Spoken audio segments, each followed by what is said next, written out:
tinfoil hat. Oh, what the f*** are you guys even talking about? Global controls will have to be imposed, and a world governing body will be created to enforce them. Welcome to Tinfoil Hat. We go deep, homeboy. Aaron, open your mind. Drink from the fountain of knowledge. There's lizard people everywhere. That's some interdimensional shit. Wake up, Aaron. This is only the beginning. Dude, you just blew my mind. Are you ready to get your mind blown? All right, welcome to Tinfoil Hat. We are live from the Wise Wolf Gold and Silver Studios. Go to samtripoli.gold, use the promo code Tinfoil, and you can get in on the Perez Smells game for as little as $50 a month. All right, guys, we got a great show for you. We're very blessed to have her back on. This is the second time we're attempting to record this today. The internet lizards are out to get us. We're constantly battling that. But here we are. We're going to do it again. I'm very excited to have her on. She's been on multiple times. They're always incredible episodes. Easily one of the best researchers out there. And blessed to have her. Please welcome back to the show, Monica Perez. How are you, Monica?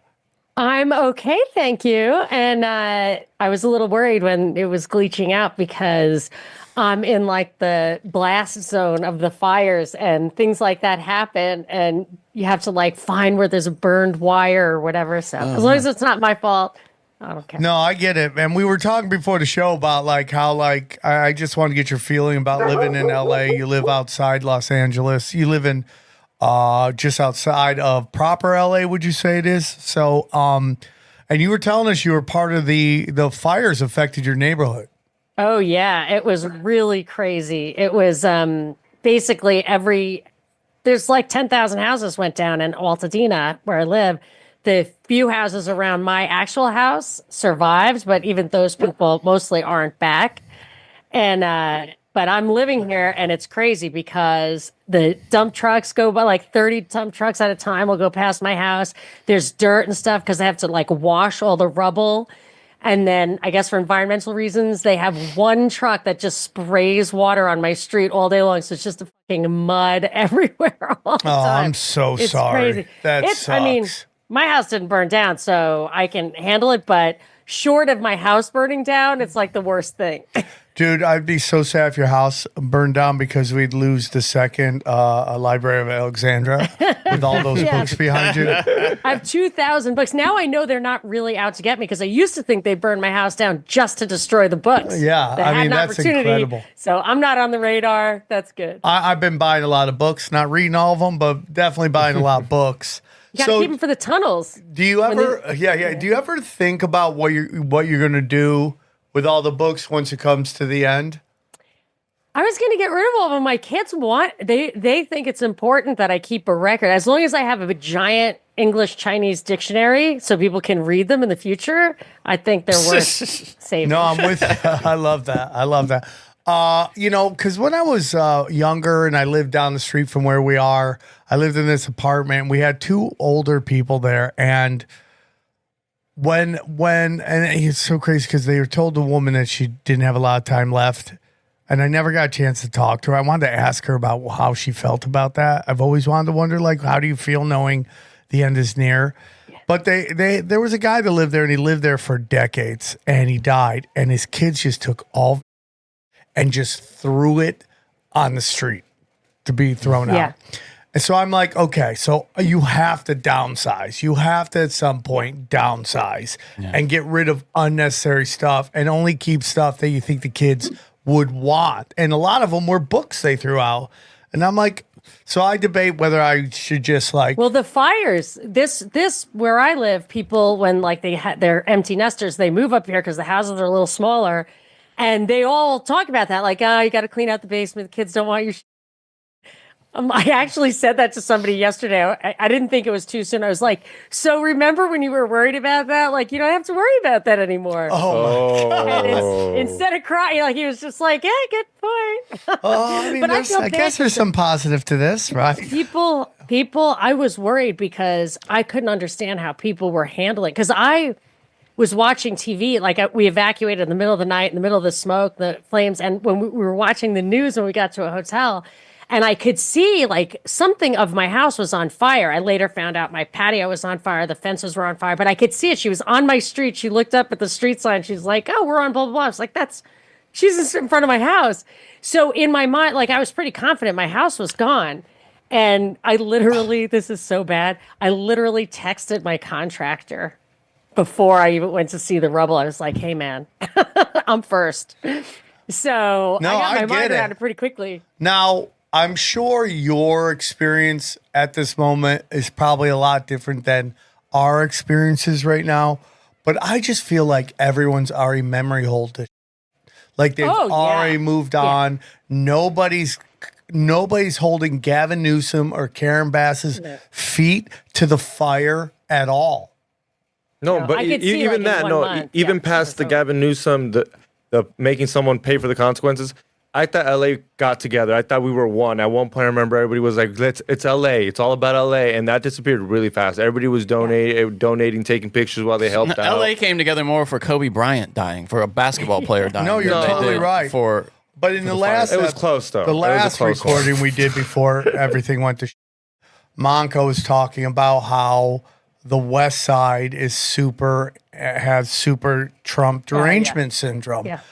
And what the LA fire has told me is that the psychosis of Trump derangement syndrome, the psychosis of hating the other side, is more powerful than real world consequences. That almost nothing will shake that foundation, and they still just conform to it. They instantly believe it's climate change. They still think Trump wants to throw. Trans kids in jail. You brought up earlier about your special needs son coming home, talking about sending all the Africans back to Africa. Is it shocking to you? I mean, it's shocking to me. Well, he thought that that's what Trump wanted. It's funny because you were saying is that the entertainment people or whatever. I live in the mountain, like I live within the TMZ, I guess, but it's in the mountains. So it's a very kind of middle class place, and it doesn't have a lot of immigration. It's like second, third generation people. It's very racially diverse. If you watched all the coverage, you'd see it's like half of it's black. There's plenty of Hispanics, but they're all basically from here, and they don't have that like TDS thing, that Trump derangement syndrome. Like it's not really political. Nobody really cares. It's very, we're in it together. But when I do venture all the way to the West Side, sometimes it's amazing to me, and I that people are so hysterical about Trump. And I think Trump is a complete, he's an actor. Elon Musk is ushering in the technocracy. I can tell you why Doge is a scam, and I'm totally like, I think it's worse than you do because I don't have hope in Democrats, But they think I'm a Republican because I don't hate Trump in the same, I don't hate, but I don't hate him. I don't hate him viscerally for the same reasons. And that makes me like an outsider, one of them, a MAGA threat, whatever. So let's get into what you wanted to talk about. And I think this is a great launching point. So we see Trump in the Middle East right now at this summit with the Saudis, who are all led to believe funded 9/11 and all that stuff. And it's this really weird mental gymnastics that we do where 9/11 is one of the worst moments in American history, but we still love that the Saudis are coming and sponsoring all of our sports and all that. And like even their golf tournament, their trophy looks like the really does, medal from 9/11, like the building. It's like very crazy to me. So, we get into this thing about like what Twitter's doing, what is its purpose, and my timeline, my algorithm on Twitter is all anti-Zionism right now, and I get very nervous when my timeline or my algorithm, I agree with it all the time. In particular, look at that. Does that not Crazy. Oh my gosh. That is such a you to everybody, and that was near New York City too. It's crazy. It is crazy. It looks just like it. So Look, you can see the one right next to it. It's kind of like the resemblance. Yeah. So let me ask you something. Yeah. Yeah. I've always had this, this belief, and I've said to 1,000 people, and they all think I'm a crazy person, that I think Hitler's big role was to scare all the European to go to Israel. Like that was a big part because a lot of them didn't want to go to Israel. They didn't want to go. I thought that was documented. Yeah, I mean, you and I know that. Good luck saying that to the average person. Good luck doing that.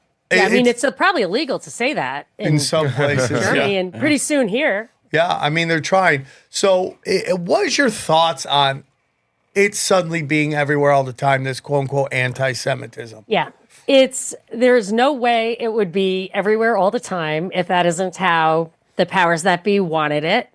And you can think of it in different ways. You can think of it in the same way. Maybe, I noticed there was complaints about the Holocaust fading from memory. And you've got, is it Norman Finkelstein who wrote the book, The Holocaust Industry, that has power. It has political power. And maybe you want to kind of make sure that power continues. But it could be something else. And what I was starting to think was that it just was triggered when that JFK reveal came out, which 35,000 pages or whatever, which nobody's going to get through, especially if you think somebody else is curating it. And what's being curated is strictly, hey, look, they unredacted Israeli intelligence. So my Twitter feed was just that. It was just like every single person who had the exact same thing with the black right next to the thing that didn't have the black. Yeah. And so I'm thinking, okay, now we have a record, a list of everybody who is fixated on that. And then in the newspaper, the same day, I saw all these articles about the law firms that Trump is going out of his way. Like he was suing them. There's executive orders and stuff that bottom line with the law firms is they in order to get Trump off their back, whatever, they agreed to hundreds of millions of dollars at this point of pro bono work. And every one of them that I've read includes helping to draft anti-Semitism language laws, whatever. Yeah, legislation. And then two things that does. One is it completely redirects the pro bono work from other things like defending civil rights, defending against the Alien Enemies Act, defending against habeas corpus. We can talk about those two things also if you want. But and it keeps them from defending against challenges to the anti-Semitism legislation because they're conflicted out. And in my mind, the anti-Semitism stuff is going to be like a euphemism, a proxy for the anti-war stuff. So a lot of these things seem to be ways of censoring in advance any objections to war. And when war comes, they always censor the objections, call people anti-American and stuff if they aren't. Well, we see that was his name, Mark Levine. Right now, he's already saying neocon means. Well, I mean, Irving Kristol, I have a book here. I wrote a review of it called Neoconservatism, the Autobiography of an Idea. And it was Irving Kristol, Bill Kristol's father. He's like, I used to be a neo-Trotskyite, and then I decided to hijack the conservative movement for my purposes. So a lot of those guys were, maybe that's, but I don't know what the real power structure is. Like a lot of people think it's the Anglo-American Empire, really the British Empire, the Jesuits. It could all come together. And so there's always that debate. Like, is Israel an outpost for the British Empire? That's what I believe. Does the tail wag the dog? Like, I don't know. And so my bottom line is always, read the Constitution, read the Bill of Rights. We don't have the authority to do it. You shouldn't be making commodities deals in other countries, trade deals. Our government is not authorized to do that. And as soon as you do that, we have all these excuses to go to war in other countries. And we just shouldn't. So you don't need to know the answer to any of those questions if you just, keep it in your pants. Like, it's yours. Let's stay here. Let's stay out of that stuff. But what Trump's doing every day, it seems to me, is making more and more of a reason for us to get into other people's business, whether we really want a hot war or just trade agreements, coercion, taking over their commodities, whatever. And then your hot war is just putting boots on the ground to defend them, but it just, to me, it's territorial, it's expansion, it's empirical. and we just need to stay out of it, no matter what the true nature of the head of the power is.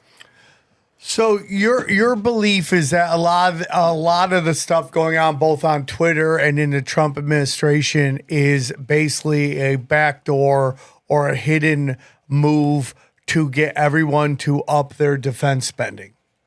That is one of the major things. Like, so when people were talking about tariffs, my thought was that I'm not sure people are all worried about the tariffs coming through. It's like, I'm not 100% sure we're actually going to get the tariffs. I think it's going to be used, the hysteria around it may be used to usher in a new trade organization that has real teeth, which would be the kernel of a world government. But I read J.D. Vance's speech in India, and he was saying, he was there April 22nd, I think he landed, which was the day of this like terrorist attack. By coincidence. And then the next day he does the speech where he says, hey, like, we got to do a lot of trade stuff. You should get into the F-35 program. It was like good for both of us. You make the parts, we sell the planes, yada, yada. Then that whole terrorist thing got India to launch, really significant strikes on Pakistan, lose a couple of planes. So, wow, now you have this excuse to get in there. You can have it from, there are three levels of that, really. That one is just that basic, what is Vance or Trump or whatever going to get from the defense industries? They're obviously doing their bidding. And Lindsey Graham's old prank call with the Russian pranksters about Turkey says the exact same stuff. We need the trade stuff. We need the F-35, blah, blah, blah, blah, blah. So I knew that's like a big thing. It's really a lot about the money. But then you also get the defense spending overall, and that can be a stepping stone to actual hot war if you need it. But you can go like full Baudrillard and say, even that's never going to happen. But if you have the idea of it, you can get all those things put in place. Yeah, you can get the mechanism. You can build the structure of it. And then get eventually, the spending, get the money. If you're buying all these weapons, eventually you have to use them so you can buy more weapons. So they have to create conflicts to unload these weapons. You know, that's a big thing about what they said about Afghanistan, why they left all those weapons behind, because they were just old weapons and they just need to stock the shelf with new weapons. Yeah, they used to bomb the same Afghan cave like 100 times. Yeah, they blow them off. Yeah. Poor cave's like, what? Yeah, I think it's underestimated how much all this stuff that we think about is really just about money. Yeah. It's just about getting money in pockets. Which is weird because they print all the money. I mean, they have all the money. To me, it goes even deeper than that. The money does matter. I'm not saying it doesn't, but they print it all. I mean, but isn't it the bankers? And I'm starting to think there are like different like the defense industry. Absolutely. Is a different way. Like the bankers, they just want that. Yeah, the banker. Like that's what I think Doge is about, freeing up money for all the interest payments that are coming. Even though the budget never goes down, that's really a total fraud. I think that I keep thinking, the more I read these details, the speeches, the deals, it seems like, so like the commodity stuff and the sovereign wealth fund is about the bankers getting bank. But the defense stuff, I think they have to have those actual deals to get the money. And then you've got human beings like Vance or Trump or the guy who runs it actually having to put it in their pockets. They don't necessarily own a bank. Yeah, I get that for sure. I do get that. So when Trump goes, there's all this talk about Netanyahu and him having a split, recognizing the Palestinian state. We take it at face value. Should we celebrate these things?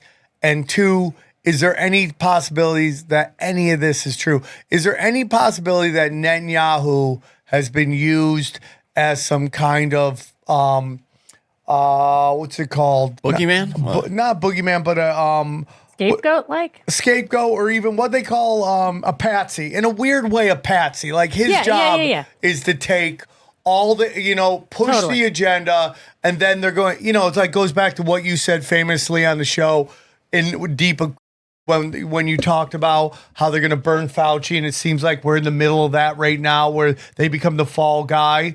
So maybe Klaus fall Schwab guys, is going down.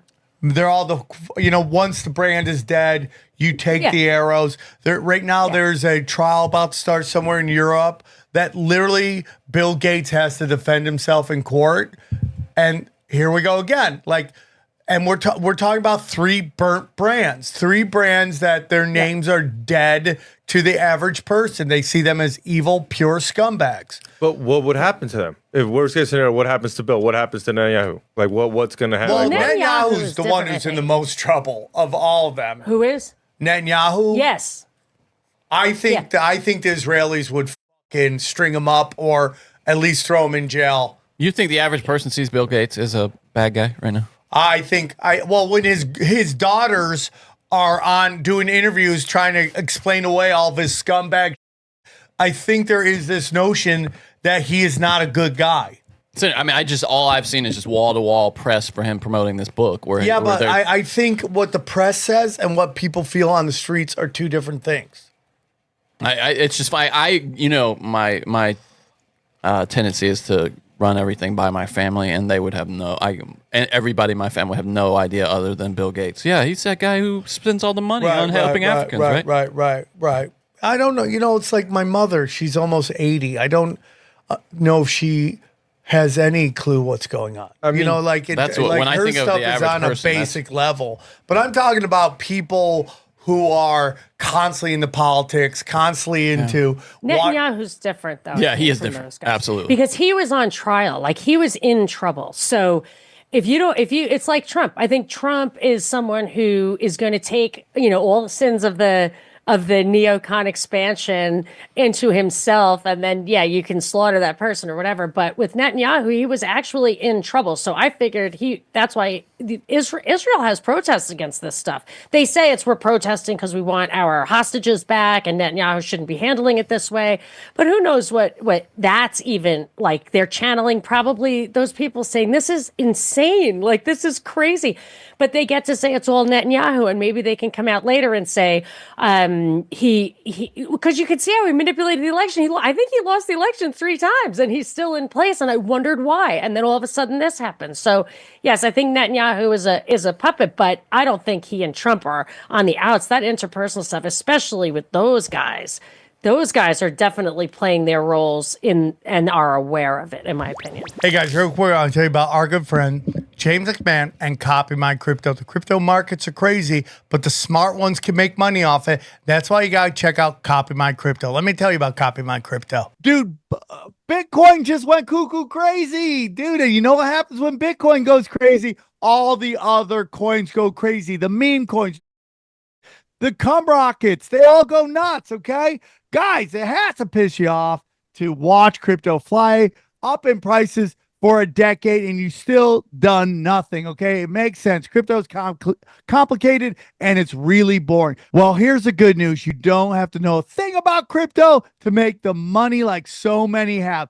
The CopyMyCrypto.com membership site shows you the exact cryptos that YouTuber James McMahon personally owns, which means you just got to copy him. It's like having a big brother who knows what he's doing. You don't need to know a thing about crypto or how to invest. You simply just copy along. So let me tell you about James. He runs the Crypto with James YouTube channel, which has over 50,000 subscribers. In the summer of 2020, he told his viewers to buy 26 cryptos. Had you put $100 into each one, it went on to be worth over $123,000. Of the 26 cryptos, his top pick, the one he singled out called Phantom, went up 692 times from when he said, okay, that one call alone retired a number of people, including guys in their 20s and 30s. Remember, this is public knowledge. You can go to YouTube and verify this yourself. So if you'd like to join the 2,800 members who copy James, then pause what you're doing right now and head over to copymycrypto.com/TFH. Okay, that's copymycrypto.com/TFH. That's TFH. You're not only find proof of everything I said, but my viewers get full access for just $1. Yes, you've missed out on Bitcoin, or you can keep buying some, okay? But there's over 2 million other cryptos. Do you really think you've missed out on all of them? Guys, don't waste any time. Go to the site and read it, okay? Once again, that's copymycrypto.com/TFH. It ended money worries for so many, it may just do the same for you. Guys, one of the biggest problems you have as you get older is hair loss, and you don't have to worry about it anymore with our good friends at Hims. Let me tell you about Hims. Hims provides you with convenient access to a range of hair loss treatments that work all from the comfort of your couch. Hims makes treating hair loss simple with doctor-trusted options and clinically proven ingredients like finasteride and minoxidil that can regrow hair in as little as 3 to 6 months. Choose from personalized chewable, oral, spray, and serum treatments to find what works best for you. The process is simple and 100% online, so you don't have to deal with uncomfortable doctor visits. You just answer a few questions, and a medical provider will determine if treatment is right for you. And if prescribed, your treatment is sent directly to you for free. No insurance needed, and one low price covers everything from treatment to ongoing care. Hims has hundreds of thousands of trusted subscribers, and they can help you get your confidence back too with visibly thicker and fuller hair. So here's what we need you to do, man. Start your free online visit today at hims.com/tinfoil hat. That's HIMS.com/tinfoil hat for your personal hair loss treatment options. hims.com/tinfoil hat. Results vary based on studies of topical and oral minoxidil and finasteride prescription products. Require an online consultation with a healthcare provider who will determine if a prescription is appropriate. Restrictions apply. See website for full details and important safety information. So do we, even at face value, do we get all excited about a president of the United States saying that, or we're being told that he is thinking about recognizing the state of Palestine? I mean, to me, once you do that, what you've actually said is it's been conquered. It's been conquered. We can call it Palestine. It's really going to be new Disneyland. And, for the people who went to like the University of Jerusalem or whatever, they get to stay and run it. And anybody who makes noise, like they're probably dead. I feel like once it's done, once it's been denatured or neutralized or whatever, you can gussy it up any way you want, and it'll be clean and shiny probably. Like they'll build it, it'll be new. Frankfurt after World War II, Seoul, Korea was like that. I was in Vietnam not too long ago, and they'll probably come out of it like their grass was growing and stuff. No, I understand what you're saying, and there is something to that. I was talking about this on a podcast the other day about, have they pushed them to the place where wherever they are, they don't really need it. So if they push them far enough to get that Ben Gurion canal in, then what do they give a shit where the Palestinians are? And then the disgruntled ones they can put in Europe or whatever to cause problems, which is another thing they like to do. Yeah, 100%. Because all that stuff, all of this destabilization is being done on purpose. And, Europe is just slowly waking up to the fact. And like what is happening in Germany is at what we think Russia does, which is lock up political opponents. And it's so crazy to me. What are your whole thoughts on what's going on in Europe? Well, it's hard for me to believe anything is organic, especially in Europe. Yeah, I mean, they've been subdued. And I feel like that stuff is, I don't ever really follow it that closely because I just don't believe it. I find that we spend a lot of time, like you can spend a lot of time looking at the tariff situation and what would happen, whatever. And I'm thinking, this looks like a psyop. So I don't want to get into the nitty gritty. So when they have like far right or whatever, I just feel like that's another controlled opposition. Because look at what it does. Look at what's happened. When Trump first ran in 2015 and they talked about this kind of right-wing populism, I was like, that's not a real thing. That's a European concept. It's a legacy of feudalism where the elites, the money class, actually literally had title to all the land, just like in broad brushstrokes. And what were you going to do after the Industrial Revolution or whatever, when people had no access, they couldn't actually get any more land? Then you had to say, hey, man, you didn't get that land in a valid way. We have to reshuffle this. And socialism like appeased that or whatever. But we didn't have that legacy. We still have land that you can get. We still have opportunity here. That was brought in from outside. And look at what it's done to us. It's made us polarized, as if we have this history of, oppression. Just who do you like? Just, a lot of antagonism on the surface, but not underneath. You have a bunch of people that, I'm sorry, people could take offense to this, that don't want to do anything to change their life, are being just manipulated by people who realize that there's a market to shit talk.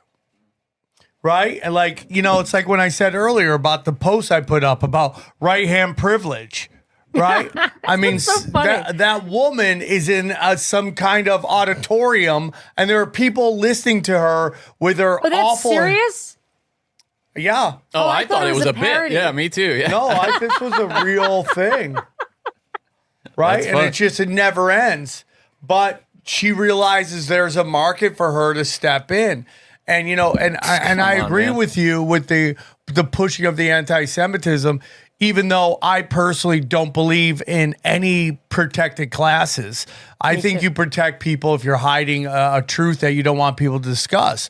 And so when I get in an argument with my friend on my other show about it, like I go, for anything that you get angry at them saying about people, they're doing it to white people tenfold on that. I mean, like, oh my God, I can't walk on campus. Well, what about the white the white conservatives who were trying to give speeches and they got literally beat up by mobs? Nobody pressed that, and nobody started any legislation about that. Asian grandmas getting clocked. Nobody started legislation about that. So I think the law firms and the universities are both. I think there are plenty of factions within them that are using the external excuse of Trump to do what they want to do. They want to suppress that kind of speech. If they're pro-Israel in the academic circles, they want to suppress that speech, but they want the reputation of their liberal values intact. So they're just going to say, well, I'm just a pussy.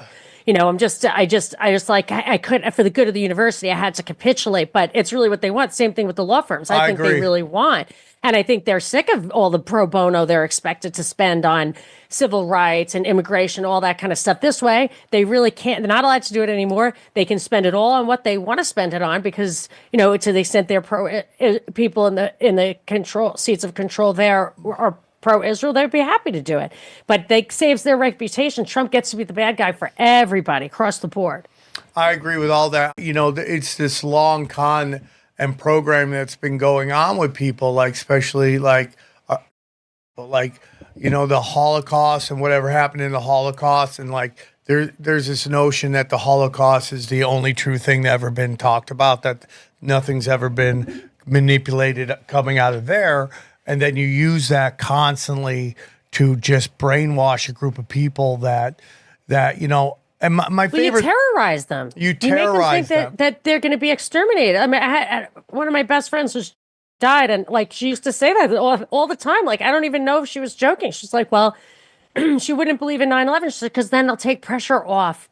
It'll take the pressure off the Arabs, and they want to exterminate us. And she was just lived in fear. I mean, this was a nice upper middle class woman who had a cushy life in Denver, Colorado, and I loved it. And we had open conversations, but she really lived in fear.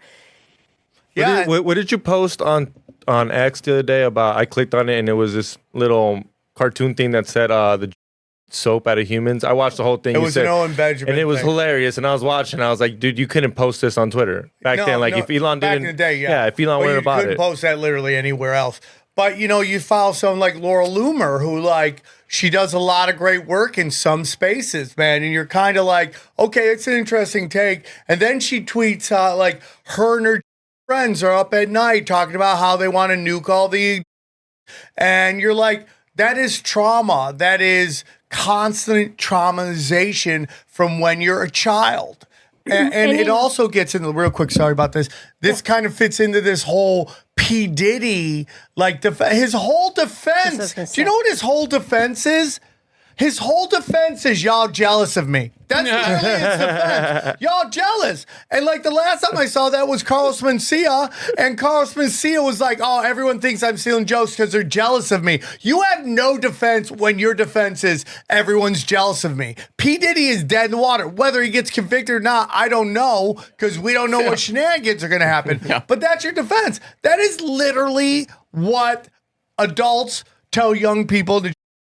People hate you because you're successful. It's like, no, it's like there's probably a lot of propaganda involved. I'm not going to say they're totally wrong, but it's like if you can call out, again, I say this all the time, if you can call out Islamic jihadists, Catholic Christian nationalists, you should be able to talk about Talmud Zionists. It's not picking on, it's equality right there. You know who else too? I noticed that with that Dave guy from Barstools. Where they just said, how is he? He's an asshole. And someone did it to him. And for once, he has to go after his intern. Fires him, lets him go.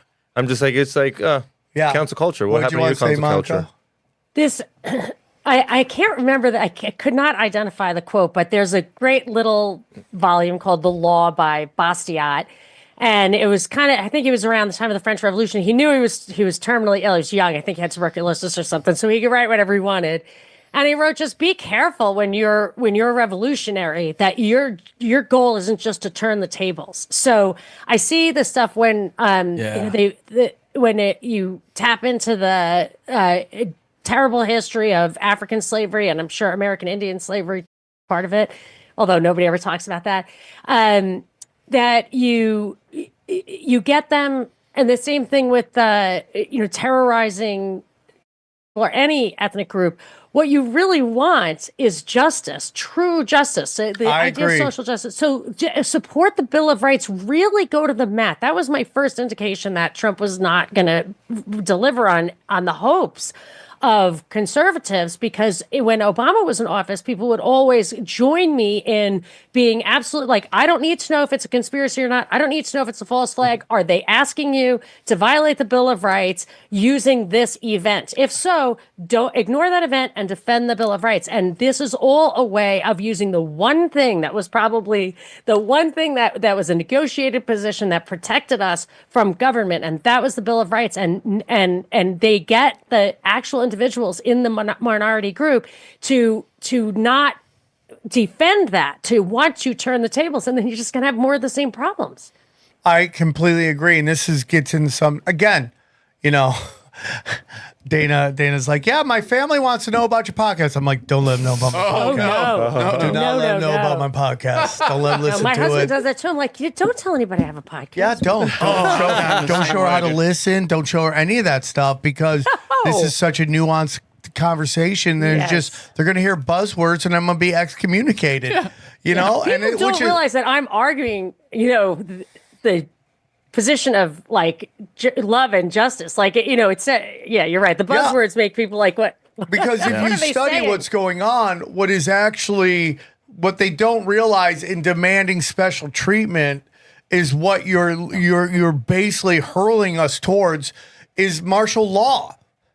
And it's okay when it's your people being protected, but you don't understand it. Once you create that act of being able to go after people that you don't like for things they do that you don't like, they will use that against you. It will come back around. Israelis. In Israel, you can have these conversations because there are people who have different viewpoints, and you're not hearing from them publicly. But there's a weird thing in the control-alt media world where there's pressure to be as bombastic as possible in having this conversation. There's pressure. So, what do you think about that? Well, Jay Dyer just was on last week talking about how... Yeah, he did Piers Morgan, and every 10 minutes he'd get a call before a show going, we really want you to go crazy. We don't, I know you think because we're British, we're classy, we want you to go nuts, go nuclear, go crazy. So, and this just gets into why going viral is going to be ending up destroying our culture because the only people that get seen are the extremes. It's never the moderates. Yeah, but the anti-Semitism is kind of like a rite of passage on the, I'm not saying anti-Israel, right? I'm saying that, so there's so much pressure and control alt media to go that way, in my opinion. Yeah, I mean, I'm sure there's levers being pushed as well. Like, and I know this on Twitter and on Instagram. You blow up for 4 reasons. You'll go viral for 4 reasons. Stupid, violent, nudity, right? If you're showing your back crack and everything like that, or you're pissing people off. If they think it will piss people off, these algorithms are so sophisticated that It's polarizing. They like that. they love it. That's So right, I had my what was it called bit? My pronoun bit, and it went to almost 1 million views on Instagram, which is unheard of. I just had a meme go 1.5 million, which out of nowhere happened. It was Bert and Ernie, and they're like, "Why isn't China getting behind climate change?" And Ernie was like, "Because they're already a communist government, And it just for some reason it exploded to 1.5, right? So I see it happen all the time, and like Leonardo Joni, who's a great comic, really can play into. Yeah, that's it. No, I posted it. Same caption, sends everything like Sam posted it.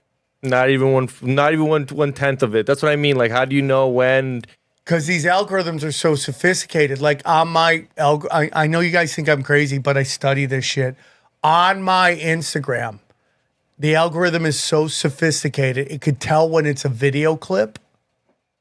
And it just, boom, it just shoots it down. A meme, it doesn't have any problems with. But video clips, it just buries it. And even Johnny and you guys say that the terms are, the wording on there is weird. Maybe, I don't know. But I've just seen 10 times worse on Instagram get millions of views. And it's just like, what are you pushing? It's in. So you go, Sam, but that's not. Well, there's no nudity in it, but it is dirty talk. But it's like, do they want my shit to blow up? But the whole point is this is like going back to what you're saying. Is like, it's like just again. I've said this before, and I feel like you're even more into this camp than I am, and I say that out of respect. Is that like you're right, kind of down the middle. Like you don't think either side is the good guy and bad guy, and it's maybe issue to issue where you decide if you might lean one way or the other. Am I wrong on that? Because I think like to really blow up on social media, you have to either be far right or far left. Oh yeah, I think the reason that I would never get any be promoted in any way, my shit's like I'm a completely shadow ban. Like you'll never see me in your feed. I put it up there. It's kind of like me taking notes, show notes. I'll throw up. Like this is my thought on this article. That's how I post stuff basically. But because I'm rational, because what I say makes sense. Like, I'm just telling you my authentic, rational opinion. And I try to come from a place of justice, of libertarian, sense of rights. I like the Bill of Rights. I like the 10 Commandments. I understand the difference.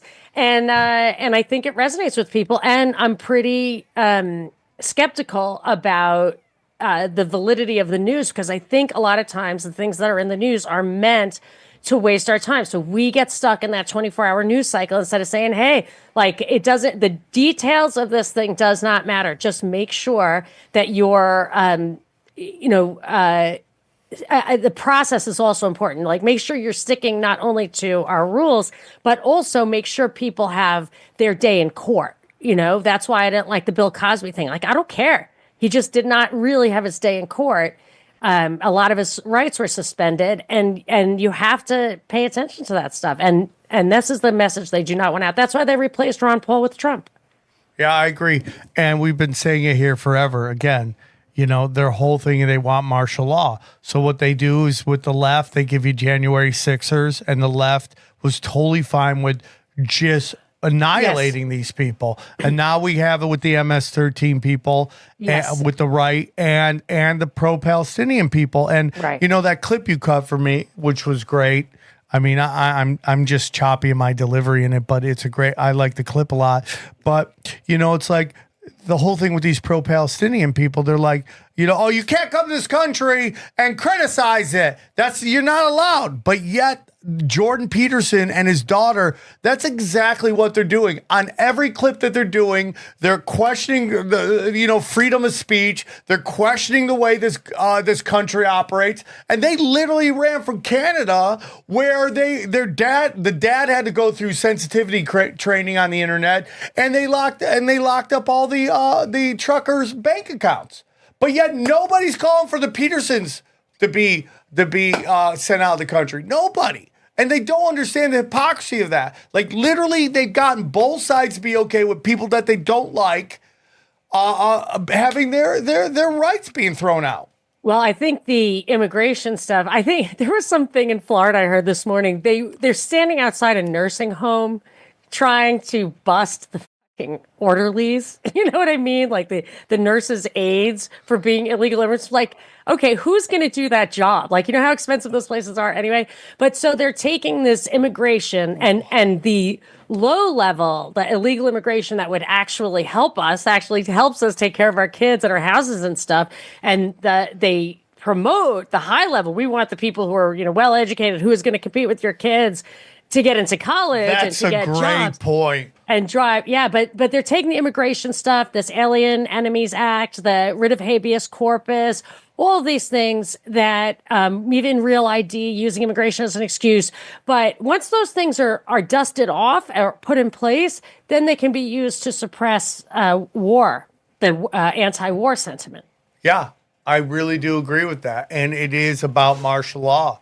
I mean, you just had that Steve Miller, is that his name? Yeah. The bald guy who always looks like he has a butt plug in his ass every time he's There's a reason he's talking. He's like, can I hold it in? Can I hold it in? And, he's talking about suspending habeas corpus. I know. And I'm like, what? How is anybody saying this out loud into microphones? What are you, Abraham Lincoln? One of the country's greatest heroes. Yeah. Aberdolph Lincoln. Well, Abraham Lincoln. That is very funny. I'm with you on that, but this is what it's all about, man. Black bagging. And you can just look to Abraham Lincoln for an example of how this idea of people being deported can turn on citizens. Because there was this guy who was a former congressman. His name was Vallandigham, I think. And he was a political rival. He did a few speeches speaking out against the war. And Lincoln had him arrested, took him to the lines, and forced out of the country. He's like, you want to talk against the Union? Go to the Confederacy. And kicked him out. This was a guy who was in Congress. Happen. Yeah, I do too. Yeah, I've been saying that for a while now. Once they decide that people, let's say, who maybe did a protest at the Capitol are non-citizens and have lost their rights because they're insurrectionists, then they just become no different than these people. And besides, so many people were born not in this country anyway. So yeah, true. No, I agree, man. That is it's all psychological programming. Like the governor's kidnapping in Michigan, January 6th is like their desperate ploy to get people okay with calling their fellow citizens domestic terrorists. Because once you're labeled a terrorist, all your constitutional rights go away. And it's coming from the right. That's the problem, is that they used to defend the Bill of Rights. When Obama was in office, I'm telling you, we had the Ron Paul thing was surging, and people they were burning dollar bills and were actually reading the Constitution, not just carrying it around. And now that who's left to defend? Guys, listen, Daddy loves to sleep, right? And we should all, because we spend a third of our life sleeping. So that's why we love our sponsors, Helix. Go to helixsleeps.com and get in on the best mattress you will ever sleep on, okay? It's real simple, real fun, okay? You know me. The bed I sleep on, the Midnight Lux, okay? There's nothing better there.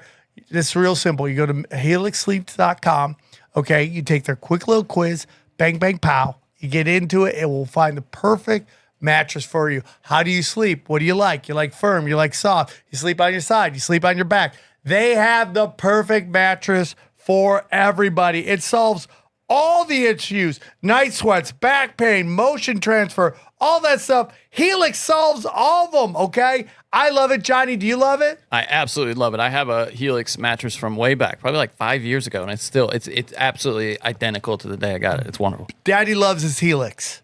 Daddy loves his Helix. Okay, it's right there with my dogs and my children. Okay, that's the power ranking right there. Yeah, that's how important it is. So here's what we need you to do. Okay, we need you to go to helixsleep.com/tinfoil. That's helixsleep.com/tinfoil. And here's what we need you to do. You go do that right now. You use the promo code tinfoil. You'll get 27% off site-wide. Plus, free bedding bundles, okay? We're talking sheets. We're talking sheet sets. We're talking mattress protectors with any Luxe or Elite mattress order exclusively for listeners of Tinfoil Hat, man. You guys want better sleep? We all need better sleep. Your sleep dictates your day. A third of your life is sleeping, and you deserve it. You work hard for your money, so hard for it, honey. Okay, you deserve the best mattress out there, and I've been sleeping on them for years. I love my Helix mattress, and I know you will too. So go to helixsleep.com. Use the promo code TINFOIL hat. Get in on it now, guys. That's tinfoil hat. We got helixsleep.com/tinfoil hat. And we thank them for sponsoring this show. They even changed the structure of the Republican Party to burn out all of the Paulites. I mean, it was, I was there in 2012 and 2008 working in that campaign. Yeah, phone at the banking and stuff, RNC, they and silenced those people. Yeah, it was, I mean, it was heartbreaking. I'm with you on that. It's just unbelievable watching people fall for this shit just over and over and over again and just not care. And So what do you think? Do you think there's a chance another little war era device I noticed was the psychedelics? Do you think there's a chance that like the 60s? So I think it's pretty well documented that the Grateful Dead, the psychedelic stuff was certainly pushed by the government secretly. And I assume it was to keep that whole entire baby boomers, to not be political, to not be astute, to not understand, to not care, to not be effective. And I wonder if they're bringing psychedelics back for that reason. Interesting. Yeah, we've talked about this on the show where, like, if you look at, like, the Charles Manson stuff, Ashbury was a giant open air laboratory for them to test the effects of amphetamines and LSD. And then you got everyone now in Silicon Valley microdosing on Adderall. Well, Sam, I'm curious what you think about that, though. Now, Adderall's a different beast, but we know many people who say that their moment of awakening was through hallucinogens. I'm one of those people. So, how do we square that with this idea that it's pacifying the masses? Well, I also think that if you jump in and out, it's one thing, but if you're constantly in an altered state of so the whole dropout idea. It's the THC vaping and now the mushroom chocolate bars. Like you don't have that aha moment every time. Yeah, because you're always there. And then you're just out of it. You're just not and you're happy with everything. I mean, it's the opiate. Opium is the opiate of the mass. Yeah. I mean, because in the 60s, I mean, you do acid once, and you're supposed to do it once, maybe 5 times, like that's not that funny. many. Yeah, that's what George Harrison always said. He said you only need it once. So I did it a lot, but I only needed it once. Is what. See, but what I was saying is that when you did it in the 60s, you just did it so much where it got you not into like you were too open. You were too, like, it was just too much where if it would have been a one time, you still would have wanted the war to stop. But since you've taken too much, you're too busy being fucking high where you're way too past where you were woke. Yeah. And it discredited the opinions they had. Now that to me, it was definitely, I mean, that's obviously an op, right? I mean, that to make people who were associated with that discredited. But I do wonder if there's some possibility that it backfired, because... Why? Because all the hippie trippies became they brought in the 80s and just voted for Reagan and just annihilated the economy, just destroyed it by greed and passing laws that allowed them to make all the money and effing their children. And I mean, dude, what the baby boomers did to the economy, they literally their children, their more grandchildren. about the culture element, but yeah, I mean that's hilarious what you're saying. But I mean the cultural. I don't know if they element. knew that though, because when I look back at the debt that Reagan put this country in, like I grew up in the 80s, I was a little kid, and Me too. it was just go. You know, it wasn't. No, I never thought of that. My parents liked him. I don't remember them noticing the debt thing, but if you go back and look at that, it's very clear it was a debt fueled boom, borrowing right from the future, which is that's taxation without representation, because who's going to have to pay that off? Immigrants and your children. Yeah. Yeah, but I mean, you get into Immigrants are opting in, but your children aren't. A great example of what's probably not good for you is whatever they allowed during. Right? Yes. Yeah. So they allowed You couldn't weed go stores. to the gym, but you could get drugs delivered from Craigslist. Yep. You got weed shops open and you have Liquor. liquor shops open. And Couldn't you get a cut, but you could Right? go buy your weed. Yeah. Drive-throughs probably were. and I've said this before, and like people have very visceral reactions to it. But if something is everywhere all at once, you should ask. It was an organic rise, and that's what weed shops everywhere. Now, Yes. when people are like, "Well, you should go to jail for weed," I totally agree with that, and I would have a discussion that, you know, should you be in jail for doing drugs? Should you be given a felony, which just makes it really hard after that to make money? Should you be given a felony? I'd probably argue not. But what we've also learned is when you make it too easy to get a vice, to satisfy your vice, it destroys society. Drugs, sex, everything else, pornography, prostitution, OnlyFans, all that stuff. It's too easy to get it. But you don't think it's where we're at with kind of prohibition, where right now it's so easy, so there's so many shops. I think in 5-10 years, all those weed shops and all those kids that we thought wanted to smoke, oh, my dad smokes, I'm not going to smoke as much because the house smells like weed, is going to go down. Like, I just think the boom's right now. Yeah, everybody's trying to get in the weed industry. I think in 5-10 years, you'll be, like everything else, a liquor shop here, Well, smoking every shop generation pendulums. there. Yeah, and I think the Yeah. pendulum's high, and I think You're right, it might. yeah. I think it might end up. Well, these kids aren't smoking, and if they're Yeah, I smoking, think Yeah, you're but right, they actually. destroy. So, like, my kids got iPhones. They were like the first generation. I didn't let them get iPhones till they were, or phones till they were like in eighth grade or whatever. But it was still like bad, and there was absolutely no way to control it. YouTube will not let you put filters on. There was no way. Now there has, but and I would go to associations. Is anybody working on this? And my kids were growing up. It's over now, and they had messed up their minds. Now you can control it. But what they did was they used that one thing to destroy a generation. And when stuff is disruptive like that, so if we had weed the whole time for the past 200 years or 2,000 years or however long, we'd know how to use it. It's like guns. Once you ban them, then the next generation doesn't know what the fuck they're doing. They overdo it. They act crazy, blah, blah, blah. And then it gets under control again, but you have destroyed a generation. Yeah, I agree with that. And that's kind of where we are right now with a lot of stuff. Like, what are they why is pornography free? You know, why are there weed shots everywhere? And everyone's like, you know, it's just weed, dude. I go, it's not your grandpa's weed. You think it's your No. grandpa's weed. It is not. I am in the rooms vaping. I'm in the rooms of recovery. People come in with like tweaker energy from smoking weed. Yeah. Their psychosis, all that stuff. It's way stronger. I'm going to say this. I have a lot of friends who smoke a lot of weed, and I would tell you that they are borderline bipolar. Where like 1 second they're super happy, and then the next one, they Yeah. are just ready to rip your fucking throat out. And you're not one of no, them. I know who you're talking about. I You know know, who they you're are, just yeah. a level of retard that know It's perfect. It's good enough. right? But That you know, has changed though. Remember bad- when Eric Roberts was like on Celebrity Rehab for weed? I think it was Eric Roberts, and everybody just relentlessly made fun of him, like for marijuana, dude. And dude, I mean, I know just like you, 4 people that I can think of who admit that they have a problem with pot.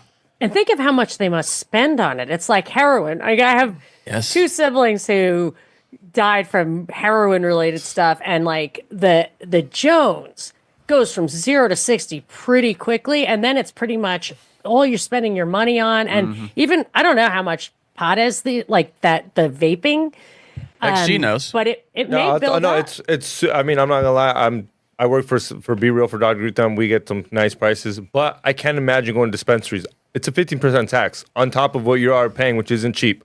And like you said, if you have a 9 to 5, You work at like I've been buying cigarettes lately. Ever since the fire, I had like a little psychotic break. Like I woke up a different person, understandable. like, Mom, you're smoking. I'm like, I know. I don't know where that happened. But it's like $20 a pack. Yeah. and one a day. I know people that smoke a pack a day.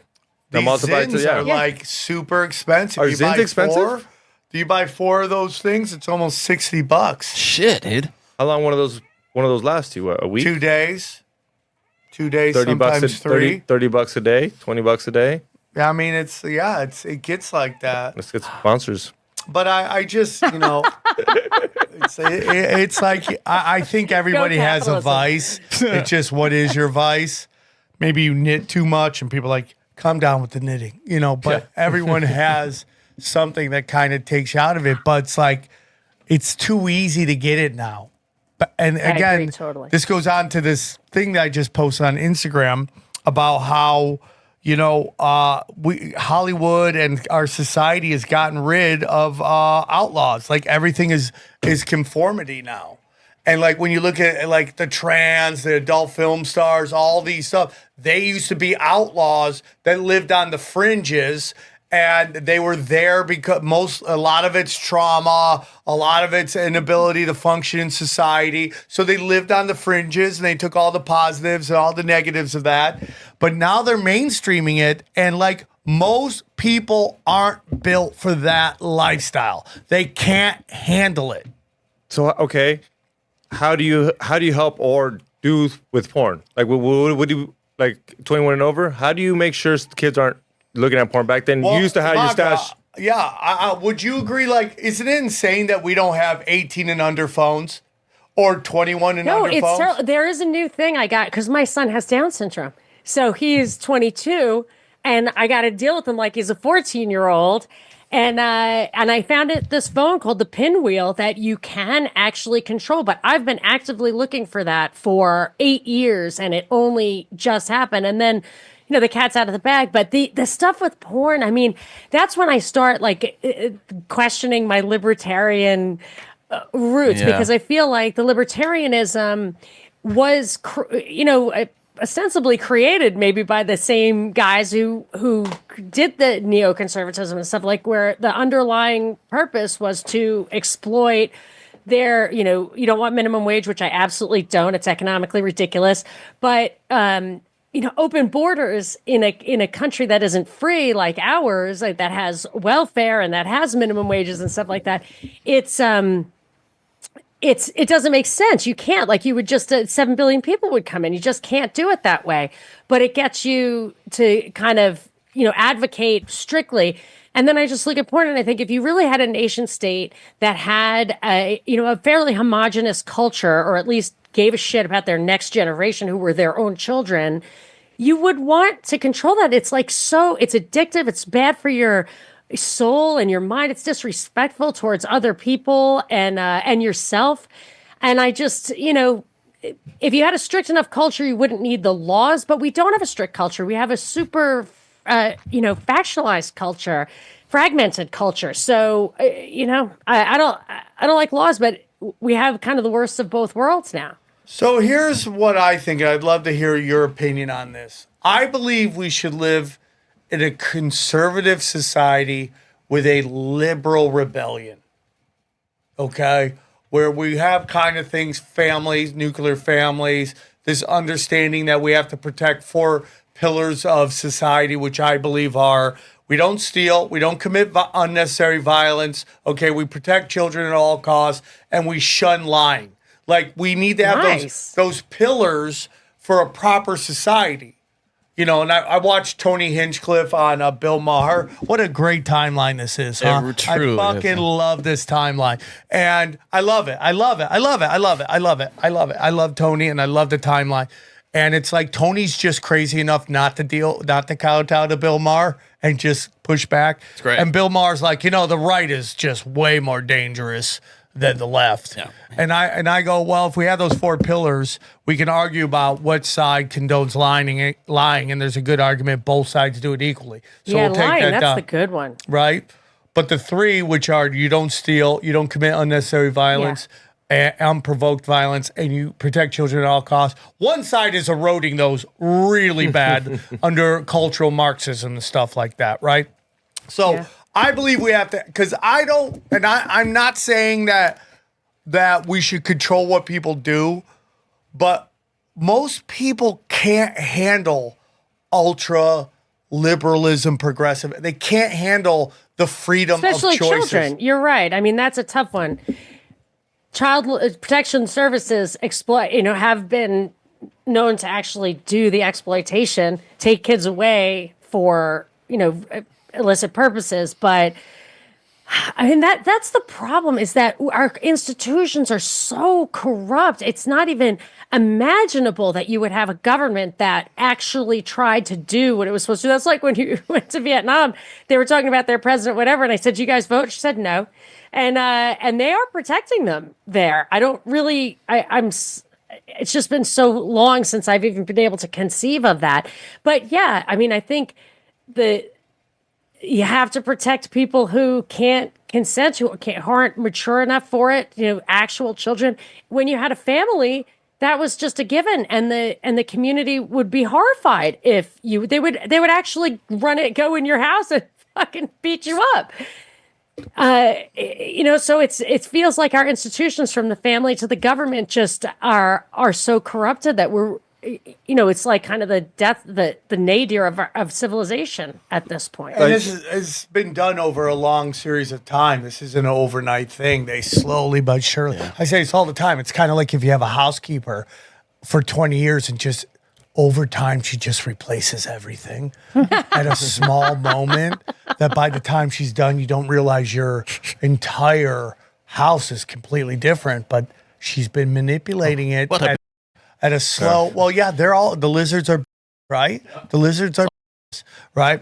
So, now you're a Catholic. Okay, what? Well, I was just going to ask you, do you guys mean by like that whole, the church and the family thing? Is it like when you see a kid at a gay parade where like you don't want the government to stop it, but yet your parent can do whatever, but it's in this one where like, the parent shouldn't take it, but yet the government shouldn't tell you what to do? We've seen some like I've never seen before in my 52 years where social constructs and brainwashing are overriding parental instincts.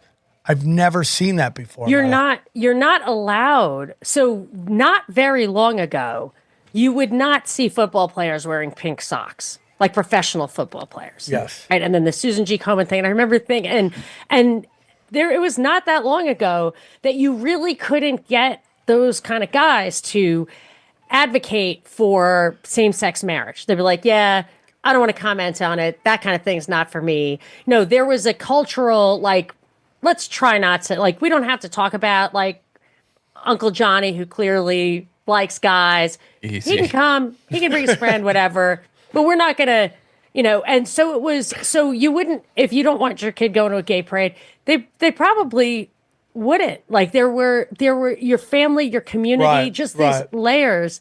And then you wouldn't have to stop anybody from doing it, but you're not allowed to have that anymore. Like, you're canceled for it. And I'm not saying how to treat people like that. Like, I would feel I'm happily married, and it was a great source of support for me, of emotional and mental, because I was the youngest of nine. You had nine total brothers and sisters? Yeah, I'm the ninth. Wow. Whoa. Yeah. So there was a lot of insecurity, food insecurity, and you get beat up for saying shit, whatever. And wow. Like, not a big deal, but to have somebody who really loves you and makes you feel like unconditionally loved, the center of their lives, whatever, is super healing, And I'm not shitting on my family. Like, we were very supportive of each other, but there was want and stuff. So if you're gay and that's where your love lies. I really cannot find it in my heart to say you can't do that. Like that. Yeah, me too. Me too. I'm an old school liberal. Live and let live. As long as you're not hurting people, and particularly children, you'll never hear anything from me. But you know the dark history of sex ed with Alfred Tinsley. Yeah, I know guy's all that stuff. So that's what I'm saying is that you're not allowed to have that nuanced cultural approach to where, yeah, if you're gay and you want to go with somebody of yours, that's okay. But if you're luring a really horny adolescent, see, that's what I think was the pre-scandal, was really about finding boys who could go either way and who were, wanted some kind of intimacy, wanted, were sexually kind of frustrated or whatever just because of their age, and exploiting that. Like, you don't want that. And you want to be able to say that that's not okay. And you really can't even say that. So you can't build that culture of like, watch out for that. Don't go to the restroom on the highway, like. If there's a hole in the wall, don't look in it. No matter what the CDC tells you. No, but you're totally right. So like, I've been in LA 25 years. I've been to a ton of gay pride parades. They're super entertaining. But when in particular a white couple brings their children to a gay pride parade, you are making it about you. And I think you're taking away these people's time to be them and do what they want to do. Well, I'm not even talking about the kids. I'm talking about the gay guy walking around with 30 rainbow dildos on him, looking like a gay porcupine. Now you're putting him in if he's in a video and that kid's there, now he's the bad guy. When in reality, the bad guy is the person who brings the kids there. It's like Doug Stanhope's joke about when someone brings their kid to a Super Bowl party. Like, nobody wants your kids here because we want to yell and scream and say crazy shit. And now we have to censor ourselves because we want to not influence the children. And it's intrinsically sexual. So if you're talking about a gay pride parade, the topic is intercourse. Yes. Like, there's don't trauma in the porta potty happening right now. And your kid shouldn't be there. But there's no respect for that anymore because, and don't take this the wrong way, but like the white women, not all, okay? And here's where I'm just saying that we see, like, whenever you see a picture of a drag queen reading to kids, it's surrounded by smiling white women holding their toddler. And, I've said this before, like, drag queens and cross-dressers are advanced algebra, okay? Your kid needs ABCs and 1, 2, 3s. We don't need to be doing X to the 2 and having this 5-year-old try to figure out this math equation. If they did that in high school, they would get roasted by the kids there. Be like, what are you wearing? Yeah. Well, the kids, we're seeing us pendulum swinging the other way. Christian white women are shamed, right? So they have to, like, let's just put it this way. In LA, if you have no box to check, you're kind of shamed. You feel bad about it. Yes, you have to be an ally, or you have to be a lesbian attracted to men, or whatever it is. You have to have something. I know this comic out there, I'm not going to say their name, but their career was going okay. And then suddenly they say, I'm gay, and they exploded. They exploded. And you saw people doing that. You saw that JoJo, whatever her name is. She was a kid's pop star. Then she went through this really weird time where she was just trying to do what she thought was edgy. Because she had so much money, she didn't care anymore. And she was just showing up at kids' award show dressed like Kiss and all this crazy shit that she thought was rebellion. And then she came out as lesbian. And then Mickey Rourke called her a And then by the end of the week, she was getting banged. She was getting banged by a guy, and now she's not lesbian anymore. Got to get your red badge of courage. Yeah, maybe there's a humiliation ritual kind of involved in that, the way Chappelle used to say about wearing a dress as a black man. Remember? Yeah, 100%. Totally. And we see that with black men all the time. And and I've told the story 1,000 times, but Andrew Schultz asked me at the Comedy Mothership why Obama is suddenly being outed as gay, and I told him it's a humiliation ritual for both Obama and the black community. Like, it is traumatizing. Even with that Martin Luther King doc that comes out about Martin Luther King doing unnatural orgies, right? Which is inferring gay.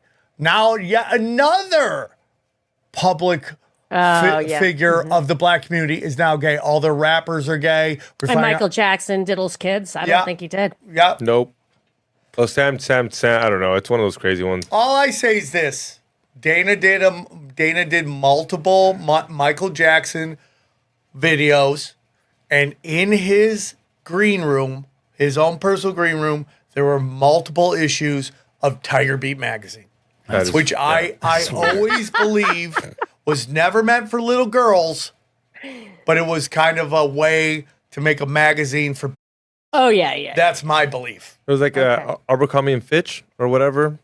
That clothing brand that would get like kids, and they would take pictures of kids, and like the models, you would go in there like, why is everyone so good looking here? Yeah, because they're using them to sex trafficking. Yeah, 100%. That's my opinion. I mean, but maybe they would have kept. I don't want to like start making up excuses, but it is possible, whether it was true or not, that it was exploited to destroy him when he started like calling out certain people. They wanted to discredit him, like Bill Cosby. Like they want to discredit. There's look. You have to be in your silo. If you're not in the silo, you're out. And you can say anything you want as long as it's in your silo.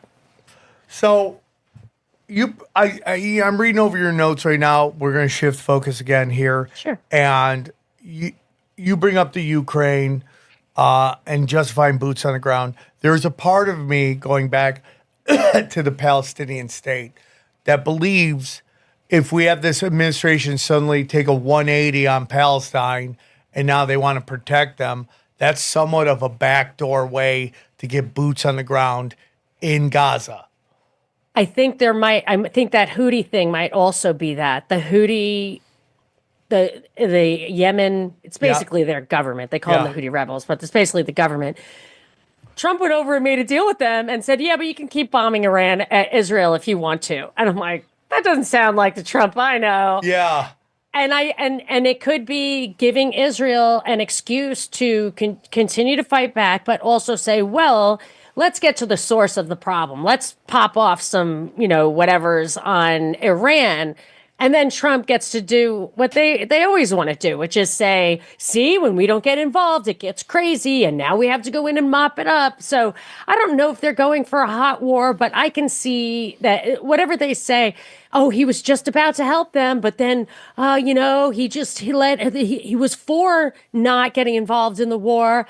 But they, as soon as we don't get involved. So I think it could be, I just don't believe any of the propaganda. I don't believe, I mean, like, so they're always like, Trump never started a war, right?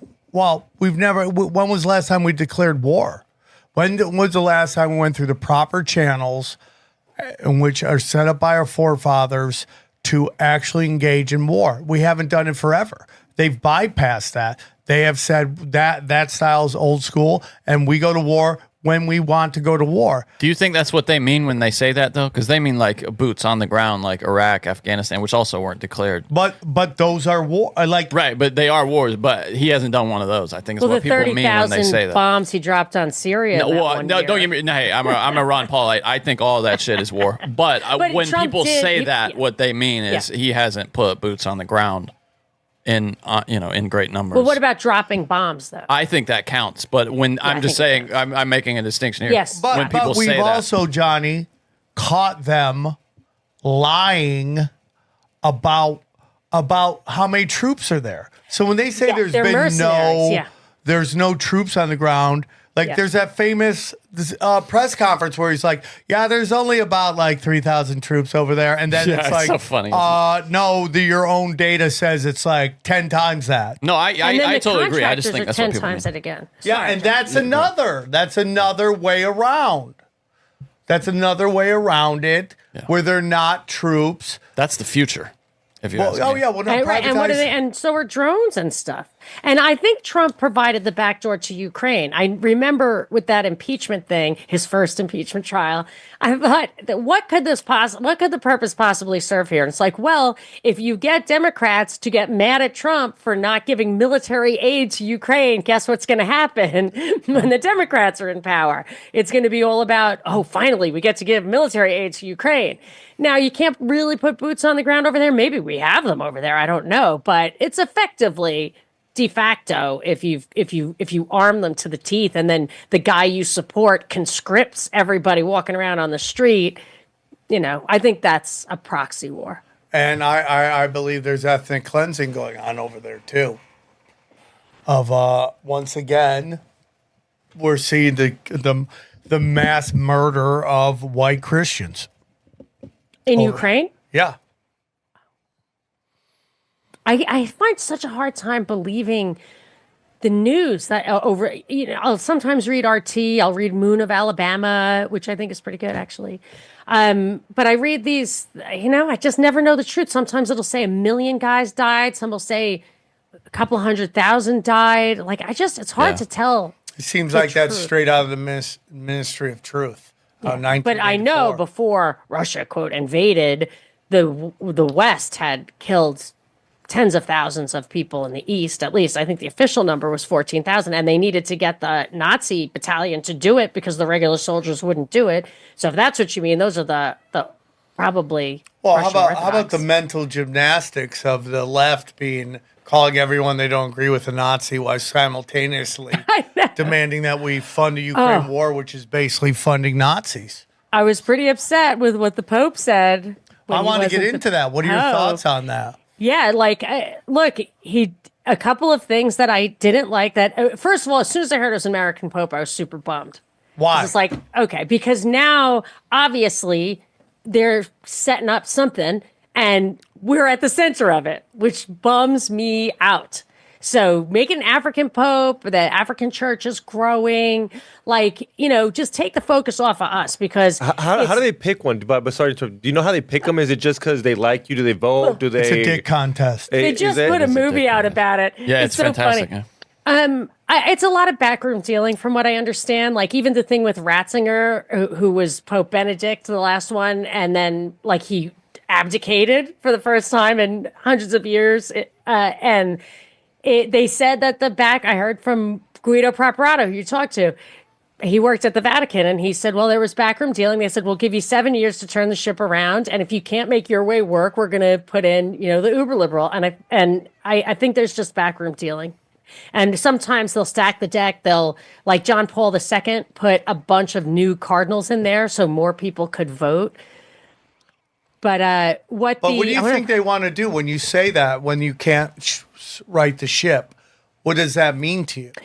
I think that I think what they were. This is my understanding. If there really are even factions anymore, but I think in up there in Catholic, the Vatican stuff, there probably are factions where you have a more traditional, like Benedict was a little more traditional. He wasn't going to, like Pope Francis came out, and it's the first time I ever heard a pope say this, advocating the governmental redistribution of wealth, which is stealing. And I've looked for popes to actually, even the socialist liberal popes in the past, to actually say that.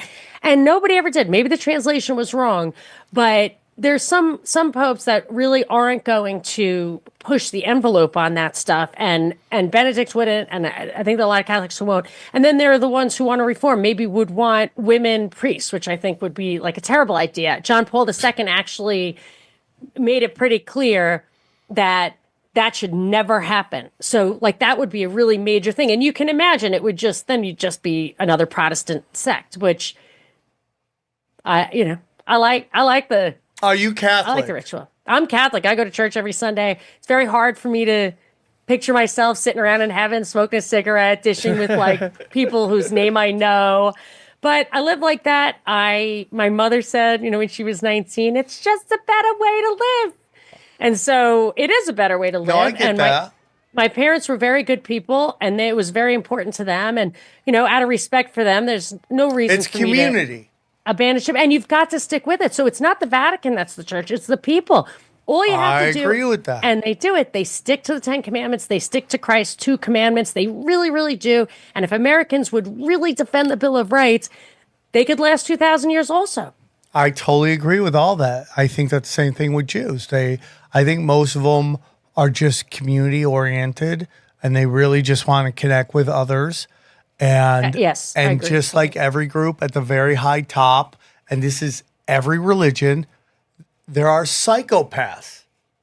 And some religions are used more than others to push agendas and push forward a global plan. Okay, and that's my opinion. So so now we got the situation right now, and again, I think so much of what we see that we don't like in all religions is this attempt from the very powerful, the masters of mankind, to disconnect us from God.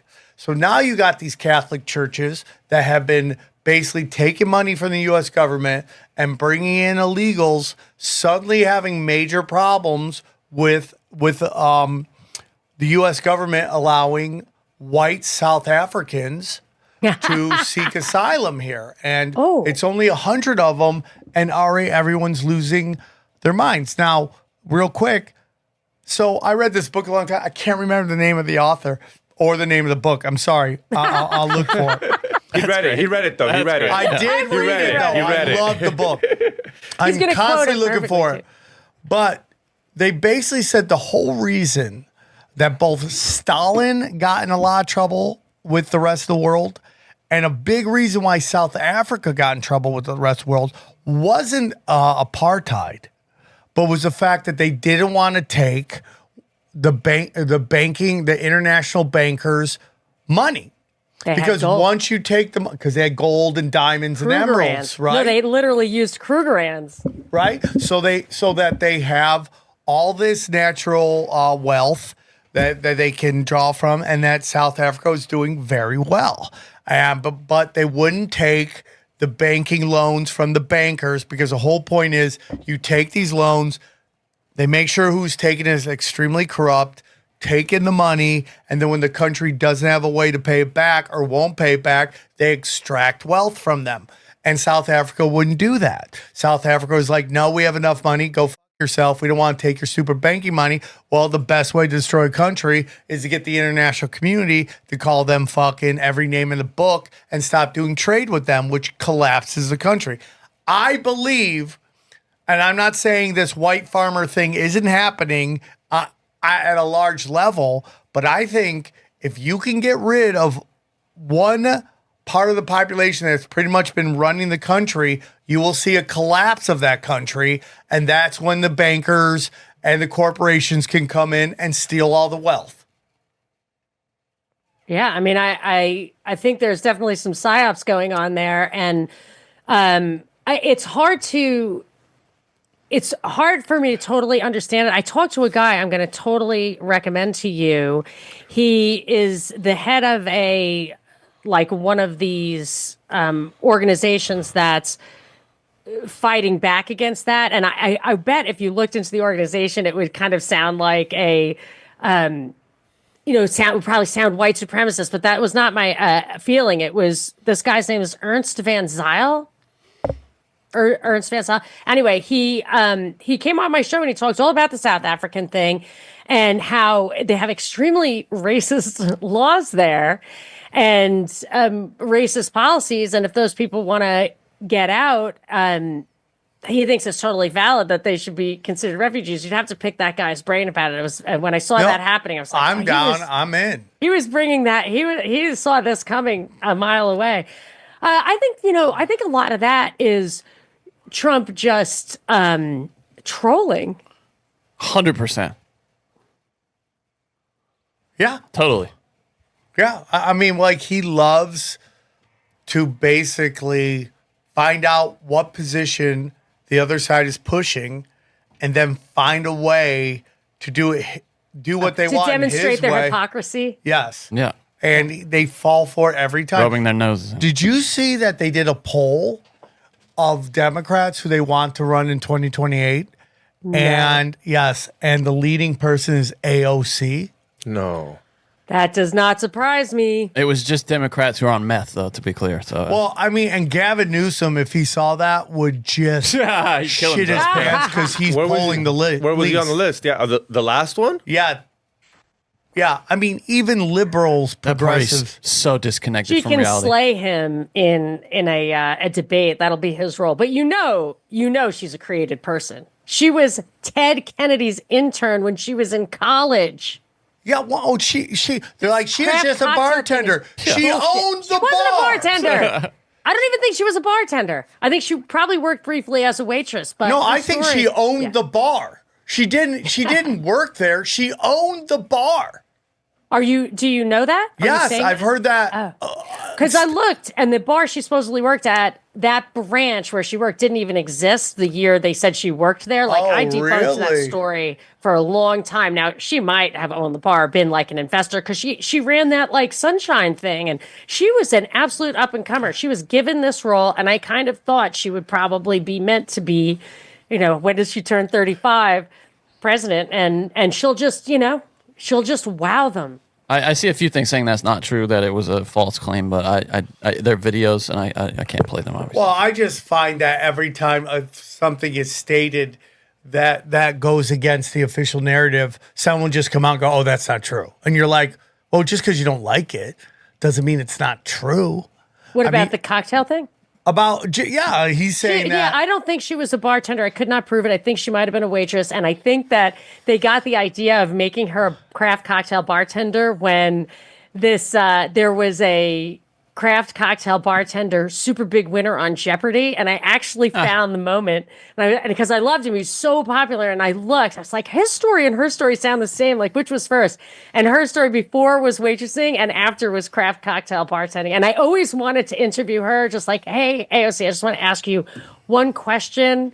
And my question to her was going to be, what's the difference between a sour and a flip? And then she went, but you know what? That's a really hard. It is The Hill, though. Rising, that show Rising, that's talking about calling it a false claim. So I guess she was also a house cleaner and a school bus driver. Yeah, what else would she do? That's was too she, obvious. Was she selling bacon hot dogs on the corner I outside the? waitressed for 7 years, but What does that even mean? It's going to school also. This whole. I think the owning the bar thing, though, is not true. It sounds like. I don't think so, but I mean, maybe it came out later, but I really, really did a deep dive on that because she was one of my original created persons. Well, what about Jasmine Crockett? I mean, you couldn't get a more creative narrative. And it goes back to Thomas Sowell's quote, like, it's just with a population that demands idealism, only liars can make it.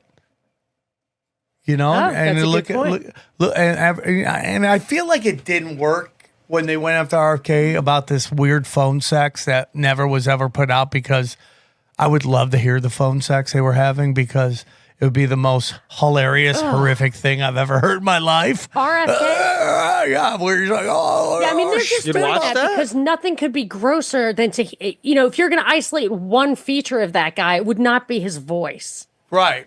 But Totally. But if you can take a guy, because the left loves sexual deviance, except for when it comes to the other side, and then it's like what they do with trans. Like, you remember when the Young Turks, that fat was like, we know Joe Rogan's with trans. We know it. Just come on, come on, tell us. We'll support you. And you're like, but you're the guy trying to tell everybody that trans are unicorns. So, like, which way is it?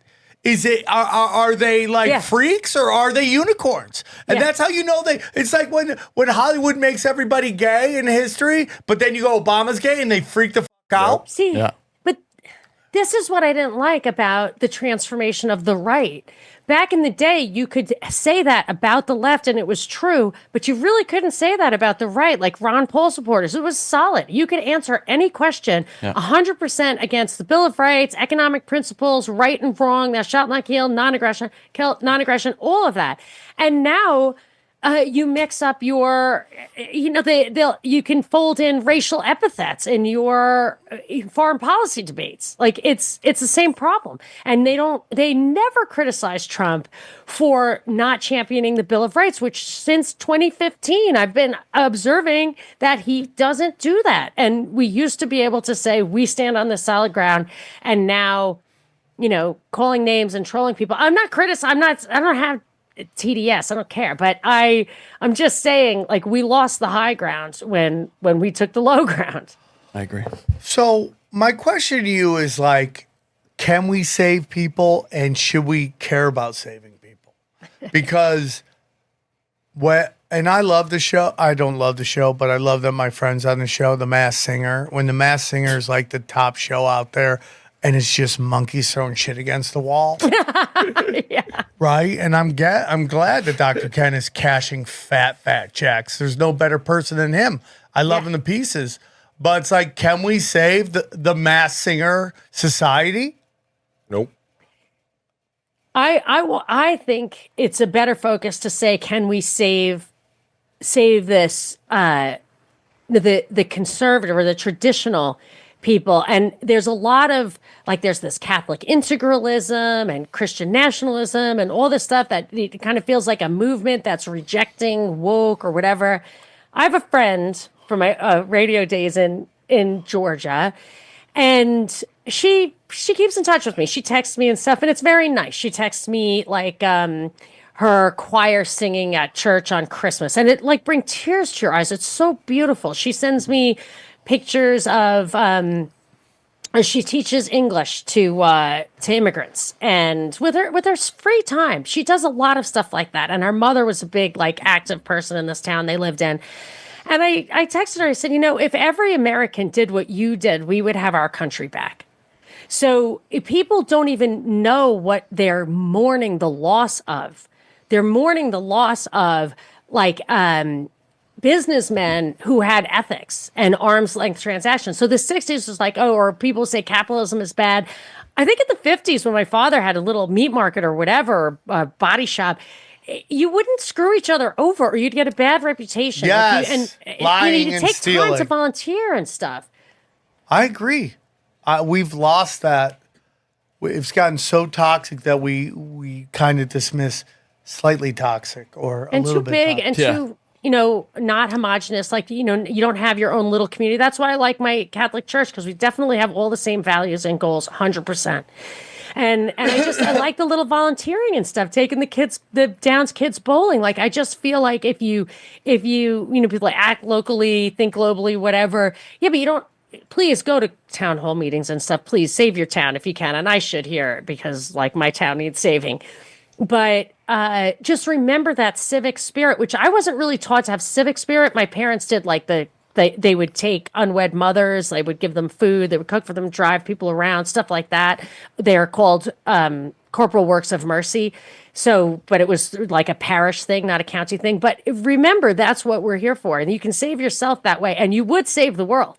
But you can save yourself anyway, because not only if you think that there's an afterlife, will you foster that, but in this life, you wouldn't believe how much nicer it is, like how great I feel when I come home from this complete lunacy at the bowling alley.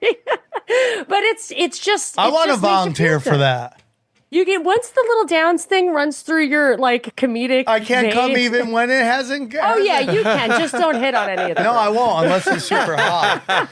Unless It's not super far hot. from where you live. Yeah. Like, it's 1 hour a Sunday, Sunday a month for 1 hour. I'll do it. I am down. It's super fun. Easy. Bowling is so fun. I didn't even know. that. Well, I come from bowlers. Oh yeah, oh my gosh, you would beat everyone. My brother could bowl 300s with both hands.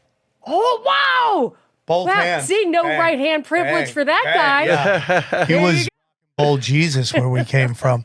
That was his whole thing. And I mean, it's an interesting time. Like, I don't know why I have a lot of hope, but I just do. I don't think I ever want to go the other way, because I just feel like that just traps you in a death spiral, that everything is just bullshit. But what you talk about right here is working with the kids, taking them bowling. That to me is abundance. And that is like being selfless. I work with people who are in recovery, and I always tell them, do 3 things a day for people without expecting anything back, and it will change your life. It will change your life. That's even holding the door open for someone, just walking through, complimenting on their looks, handing out money to the homeless. Like, just do it and don't expect them to do anything back from you. It will change your life. I think that is with money. When I have to pay out people, I give more money than I'm supposed to because I think that is the spiritual part of money. Money has been demonized, and I give out more because I think that's how you can get, the universe rewards you for that, getting it back. Is that why you do it? What? Because you're That's gonna get getting more something back. No, but I do it because I think that's how you help the people around you. That's why I think Joe Rogan is where Joe Rogan is because, and I know some people have certain views, but I think Joe Rogan has helped so many people around him. The tree of Rogan is littered with millionaires that he picked out, that he just helped. I mean, and then you compare him to his quote unquote rivals, and they've all been they're all just shattered because they didn't help anybody. They didn't give it away. They kept it to themselves. Like I was telling people last night at the show, it's like narcissists can use manifestation. Just the problem is they always lose it because they don't realize they got to give it away to somebody else. Jamie Foxx used to tell about pulling people up. Like you got to pull people up. It's human nature, that giving, and also prayer. I was noticing that. Like I love prayer. Who's at the other end of it, but like pretty much everyone's done it since the beginning of time. Like there's something to it, and there is something to that giving, that sharing, and I think maybe it lies in like a lizard insurance policy. Like I don't know if I'm gonna, like, a tree's gonna fall on my head and someone's gonna need to help me or what. Like I don't know what it is. But it is in human nature. And when you deny it, I think you do kind of get bitter and yucky. And I think that's the biggest problem with the welfare state, is that it has diverted us from taking the wealth, the technology, the progress, and driving it into a cultural kind of socialism, cultural, where you have giving and you have a sense of responsibility when you take, and all of that stuff that would have been healthy and joyful and lift us all out, because there's enough money now, there's enough wealth now for that. And instead it was diverted. And that's kind of not just about sucking money into up to the top, but I do think that that's an evil direction. What do you think about my theory is that we've been sold that Wall Street is the economy? So when Wall Street goes down, everyone's like, the economy's in shambles. You're like, well, these are guys, like the whole thing about, I'd love to know your take on free trade. Like in the 80s, I know we talked about, like, or at least I was talking about how there kind of came this kind of change in the way we looked at it. And greed is good. But there was a time before free trade, and we talk about the 80s. What does everybody talk about? How much everybody had money and everyone was doing great. And now you have these people who are wholeheartedly believe that if you produce stuff here, it will be so beyond expensive that no one will be able to afford it. And I go, well, if they create a product that is too expensive for people to afford, they'll never sell their product. So in the long run, maybe at first they see a little downturn in profits, but in the long run, when everybody has jobs, and this is an argument I have with a guy on one of my podcasts, that I would rather a bunch of factory workers make $20 an hour doing something, because that's at least money coming in, and it gives especially men purpose, because men tend to be defined by their occupations. Gives them purpose in that they're supporting their family, that is at least some money being put back into the economy versus sending everything to Vietnam and Nike's making these sneakers for $1 and selling them to us for $400. Instead of that, they make the dollar here, they make the shoe here, it costs them $20, and they're still selling the shoe for $400. So instead of making $399, they're making $380. Yeah, but Nike's not going to sell that shoe for $400 now. Well, they're going to sell it for $800. You say that all the time. That is literally the argument, and the argument is then no one will buy your shoe for $800. Yeah, some idiots will, but they're not going to buy your shoe for $800. There is a price cap on what the majority of people will pay for a product. And you're either going to give them that or you're not going to sell your shit. And then you're just going to throw away, instead of throwing away you're just throwing away $380 in profit instead of being greedy and trying to get $399. Well, I mean, that's might be on a whole different thing, but that's what I like about that new truck, the Slate truck, the Amazon one, where you can buy it for 20 racks and then you can decide what you put in it. As in, if you just want a truck. I don't know what this is. The Slate truck, the Amazon thing. You were talking about yeah, that. where if you buy a truck, let's say you really need a truck. The problem with Amazon is it's an extension of the U.S. government. Yeah, but So you have the private sector bidding against unlimited funds. It's BlackRock buying up all the real estate. I mean, this is the big problem with all this. I don't look. You can what you're looking at, Sam, is a problem and then a solution. But the solution just masks the problem by letting venting it a little bit. There's a whole layer. I think all of these arrangements are about favoring one over another. It's just corruption, it's power, whatever. There are so many things underneath that if it went away, you wouldn't even have to deal with that. And I know if you were a Ron Paul supporter, you'll understand this kind of stuff. That I want no trade barriers at all. Absolutely free trade, none. I don't like these side deals. I don't like do this and buy the F-35 or whatever. None. None either way. If you've got a bunch of stuff, cheap stuff, dump your plastic Barbie dolls, totally fine. But the first thing I would eliminate is our subsidizing the infrastructure. So don't police the Pacific Ocean. Don't pay for the interstate highway system. You get rid of the interstate highway system and you're going to have local factories. You stop policing the oceans and you're going to have people really paying for the security to get those things over here. Same thing with wars for oil. You're subsidizing the oil, the fuels that bring those things 10,000 miles. Like, think about that. Plastic Barbie should not, be worth making that trip. And there are a couple of other things. There's minimum wage encourages this to not be able to produce things here. And then you also have the immigration, which is a lot of times driven by our economic or military interference in other countries.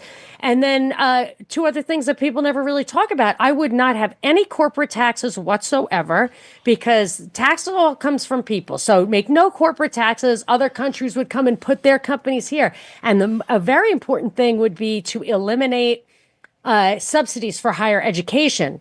I agree on that. If you get rid of subsidies for higher education, then people will only go to school if it's economically viable or if they're super rich and can just do what they want. You're not going to have jazz majors getting federal loans. So when you do that, then you have all the workers you need for only what you need them. Like, all that stuff makes a nice, healthy, fair, just economy that has opportunity for people. And then you don't have to have these, because these trade deals are a recipe for corruption on the one hand, back dealing.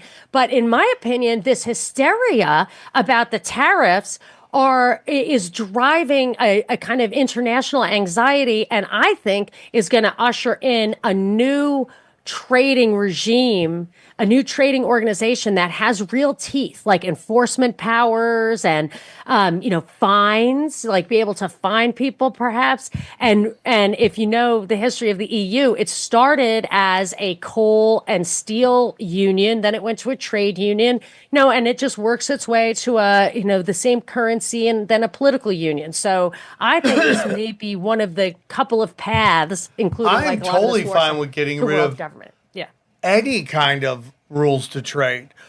When you get into that, the U.S. military basically set up all these trade deals so they could put bases in these countries that, like, you can trade to the United States with no tariffs, no taxes, but anything coming in from the United States, you could tariff the and you see it in California. Who is the number one employer? The government. So if you take away, it's my theory on why, like, I don't sympathize with terrorists, and I don't even think they're terrorists, because if this was Star Wars, they would just be the rebellion, right?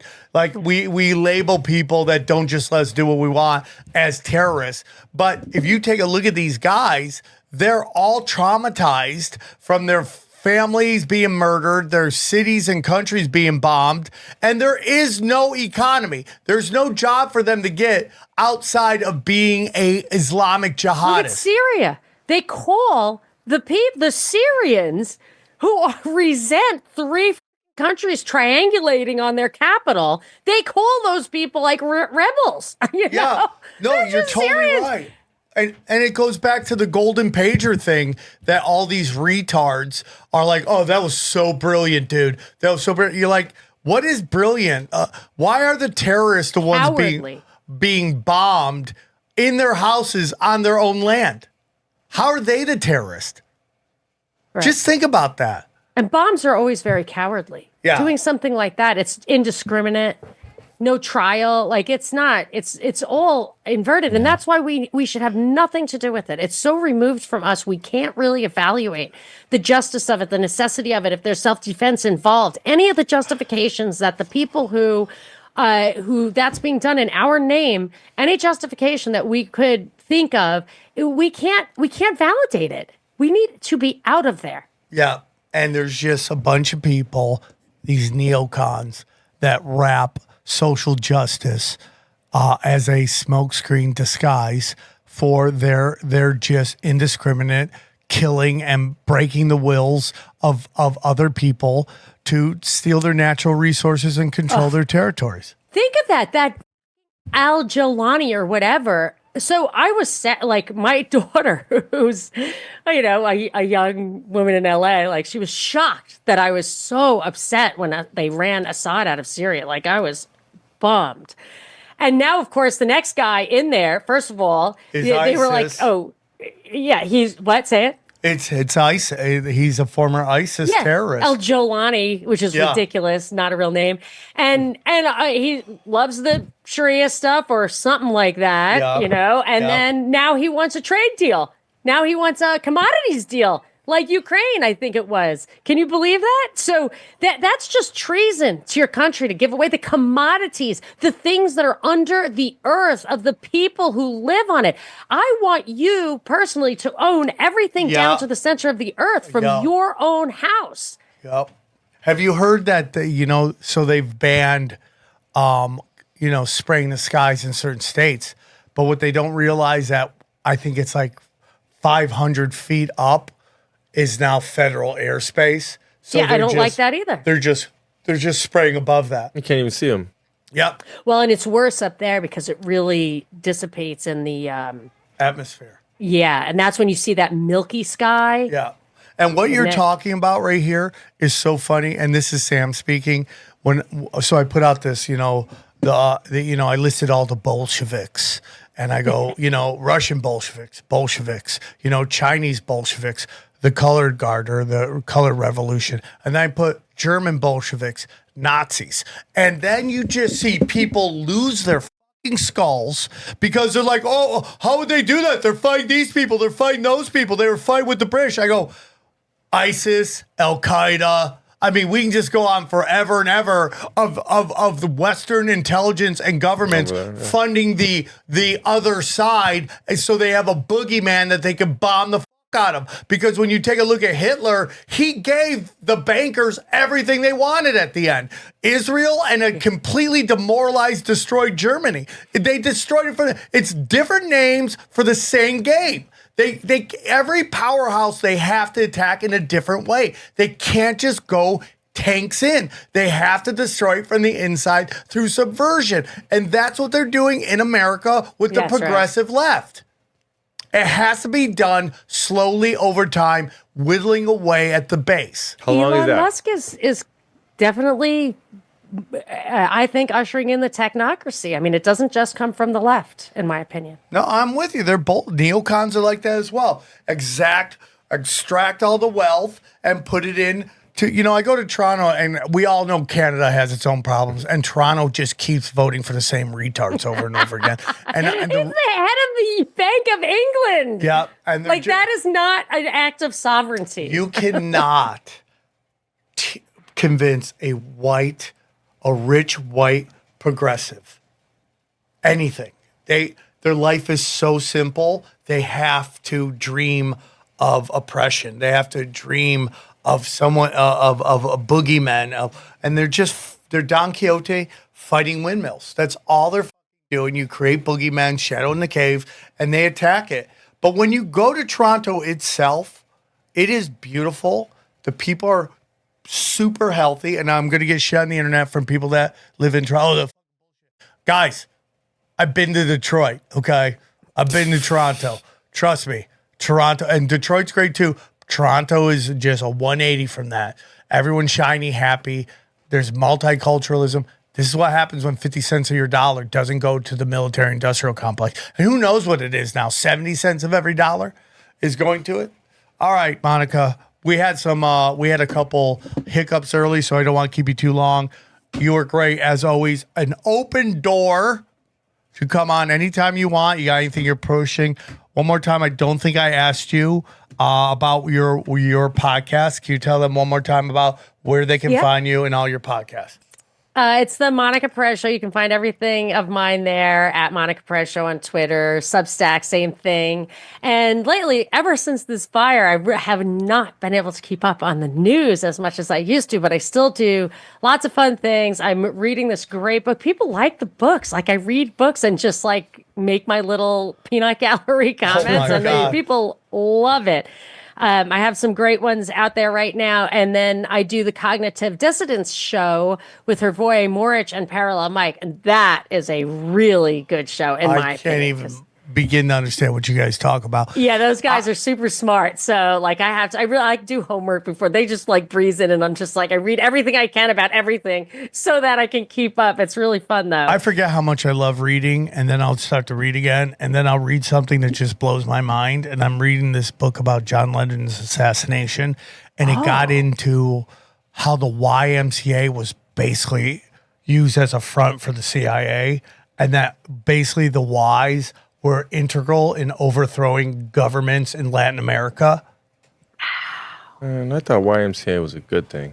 Well, it starts as a good thing, and then it gets co-opted. Everything gets co-opted. This is true. how they send down CIA guys, and they just act like they're working at the local YMCA, and then slowly but surely they're overthrowing your government. It's so crazy, and that's why you got to read books.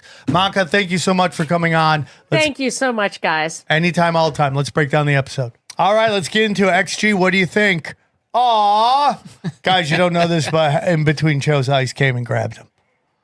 He's gone. Dead and gone, dead and gone. Johnny, what'd you think of the Monica Perez episode? She's great, huh? Every time we have her on, I'm just she gets it. She doesn't like my Downs Are Rising running bit that's taken over the internet. You're not wrong. Yeah, they are rising. And, they can bowl now, too. So we're super excited about that. They're doing bowling? Oh, well, hers. Yeah, the people she knows are doing bowling. Yeah. I'll go bowl with them. I'll show them what bowling's all about. Yeah, I would love to watch them. I'll give them that spin action. I bet they destroy you in bowling. Just bang, bro. I'd throw the fight. Oh, you beat me. I don't think you'd have to throw it. I think they're probably... Oh, Johnny, you're going deep. How about when Ari beat me at bowling? I'm like, oh, did he? Oh, did that devastate you? Yes. Did you really think you would run faster than him when we did the Phoenix 40-yard challenge? No, I am completely slow. But you thought you'd beat him. Ari is genetically superior to me, for sure. It's kind of disappointing, isn't it? No, everyone's got their strengths. No, I mean, he doesn't look like he would be. He's smarter and genetically, he's like 6'4", dude. Yeah, but the talk can come with gangly and uncoordinated, but yeah, someone said he got secretly married. Really? Yeah, which is weird for Ari. I haven't kept up with Ari, unfortunately, since he moved. So we'll see. I thought it was a great episode. Monica is wonderful at deep research. I wonder if she'd call herself a black pill. I don't think she is. I do think she thinks some stuff is inevitable, which is fine, but I think at the end of the day, she's right about a lot of stuff. She's come on here and said stuff a long time ago that's playing out right now. And I think she's great at it. And I'm glad her house was saved. Yeah. Because she, her and her husband are great people and they're doing the Lord's work. So I find her very interesting. She's the ultimate example of this thing you're talking about, keeping your head on a swivel. She's, she's everything is kung fu stance, as you say. I love that her own daughter's like, Mom, why would you say that? I'm like, imagine that's your mom and she's got more data than you do. She also said this thing that really resonated about just personally about not telling people, about your podcast. You guys were talking about that. Oh yeah, it's, dude. Dana's I showed my sister how to get podcasts on her car. I go, why would you do that? Please don't. Why would you do that? I talk mad shit on these unsuspecting fools. Can you just imagine one of them like dropping into a broken sim where you're just on some kind of N-word riff, and having just kind of going no context. Like, let me just skip 20 minutes in, By the way, did my N-word bit in the main room opening up, crushed. Really? Yeah. I think people are over it. Depends on the night, I guess. Huh? Yeah, I mean, there's some nights where they still stare at me. Like the other night, I was like, I can't believe a woman got $500,000 for saying the N-word, and I just screamed the N-word. And I'm like, nothing. By the way, we are going to be heavy N-word Heil Hitlering on Broken Sim. The next Broken Sim, we're going deep on that. It's catchy. Boy, it's catchy. It's catchy. He's as crazy as ever, but I get why he lost his mind. People won't understand until you have kids, the notion of not being able to see your kids. Like, you think that's what finally broke I think him, huh? I think that in this P. Diddy trial has him very nervous. Oh, so you put him in with Diddy, huh? Oh, he's 100% with Diddy. Okay. You think he's tried to get away from that, and that's why he's afraid of it? So okay. He's gonna Ron Jeremy it, where he's too crazy to be tried for his crimes. If you want to see XG, check out the last Broken Sim. That's where he is. He's not here right now. He is on Broken Sim though. Yeah, he is. He was on it. He had a lot to it. He had some really important stuff to do, so he had to leave us. He had to leave. He's making a run for it.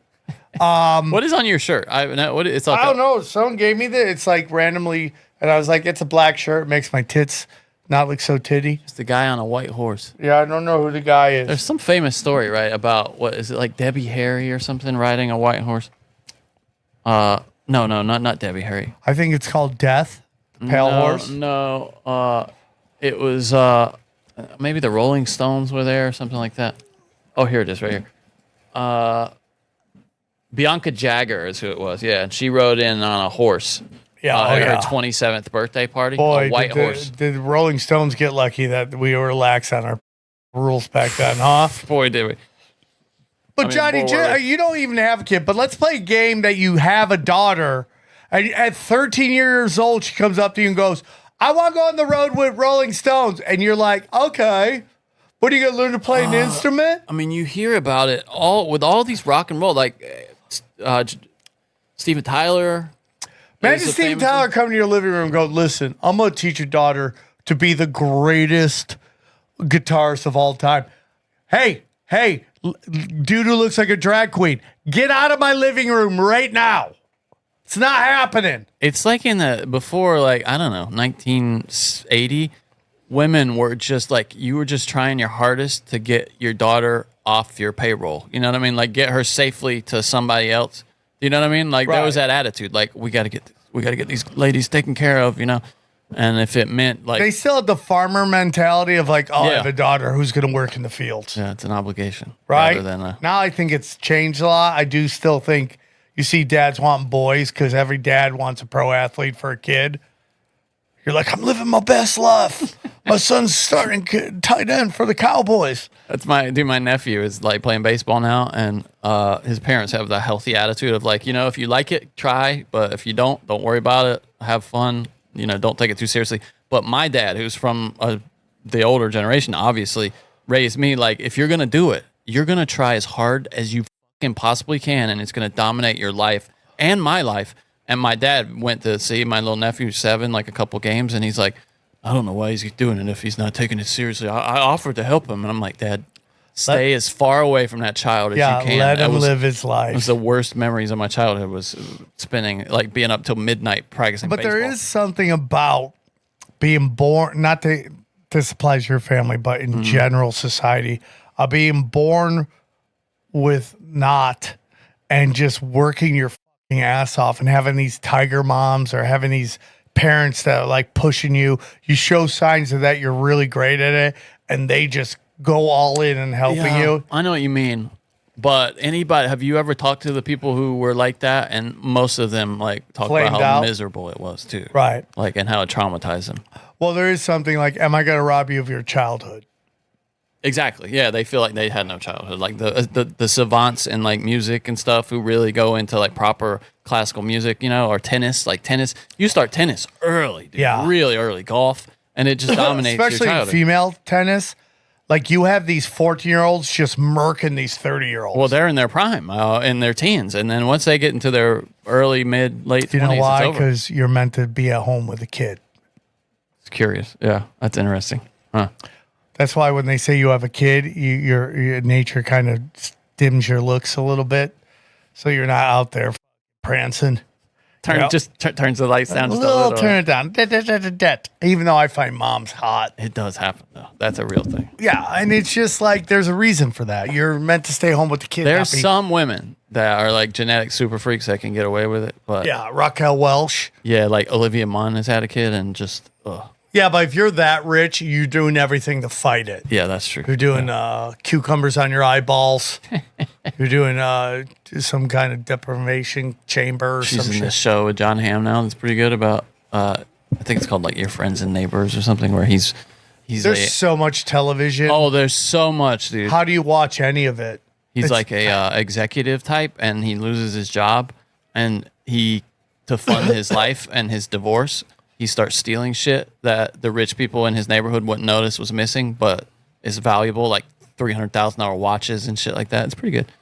All right, dude, I like that. I thought it was a great episode. I Big think time. Monica should be in the discussion of Mount Crushmore. Absolutely. I think. Do if we have a you're- woman on Mount Crushmore? We don't. right? Yeah, we should get her on. We there. don't. We don't. I'm we lobbying. don't. I've become the official Monica You're the Perez feminist lobbyist. of tinfoil hat. Oh no, I don't.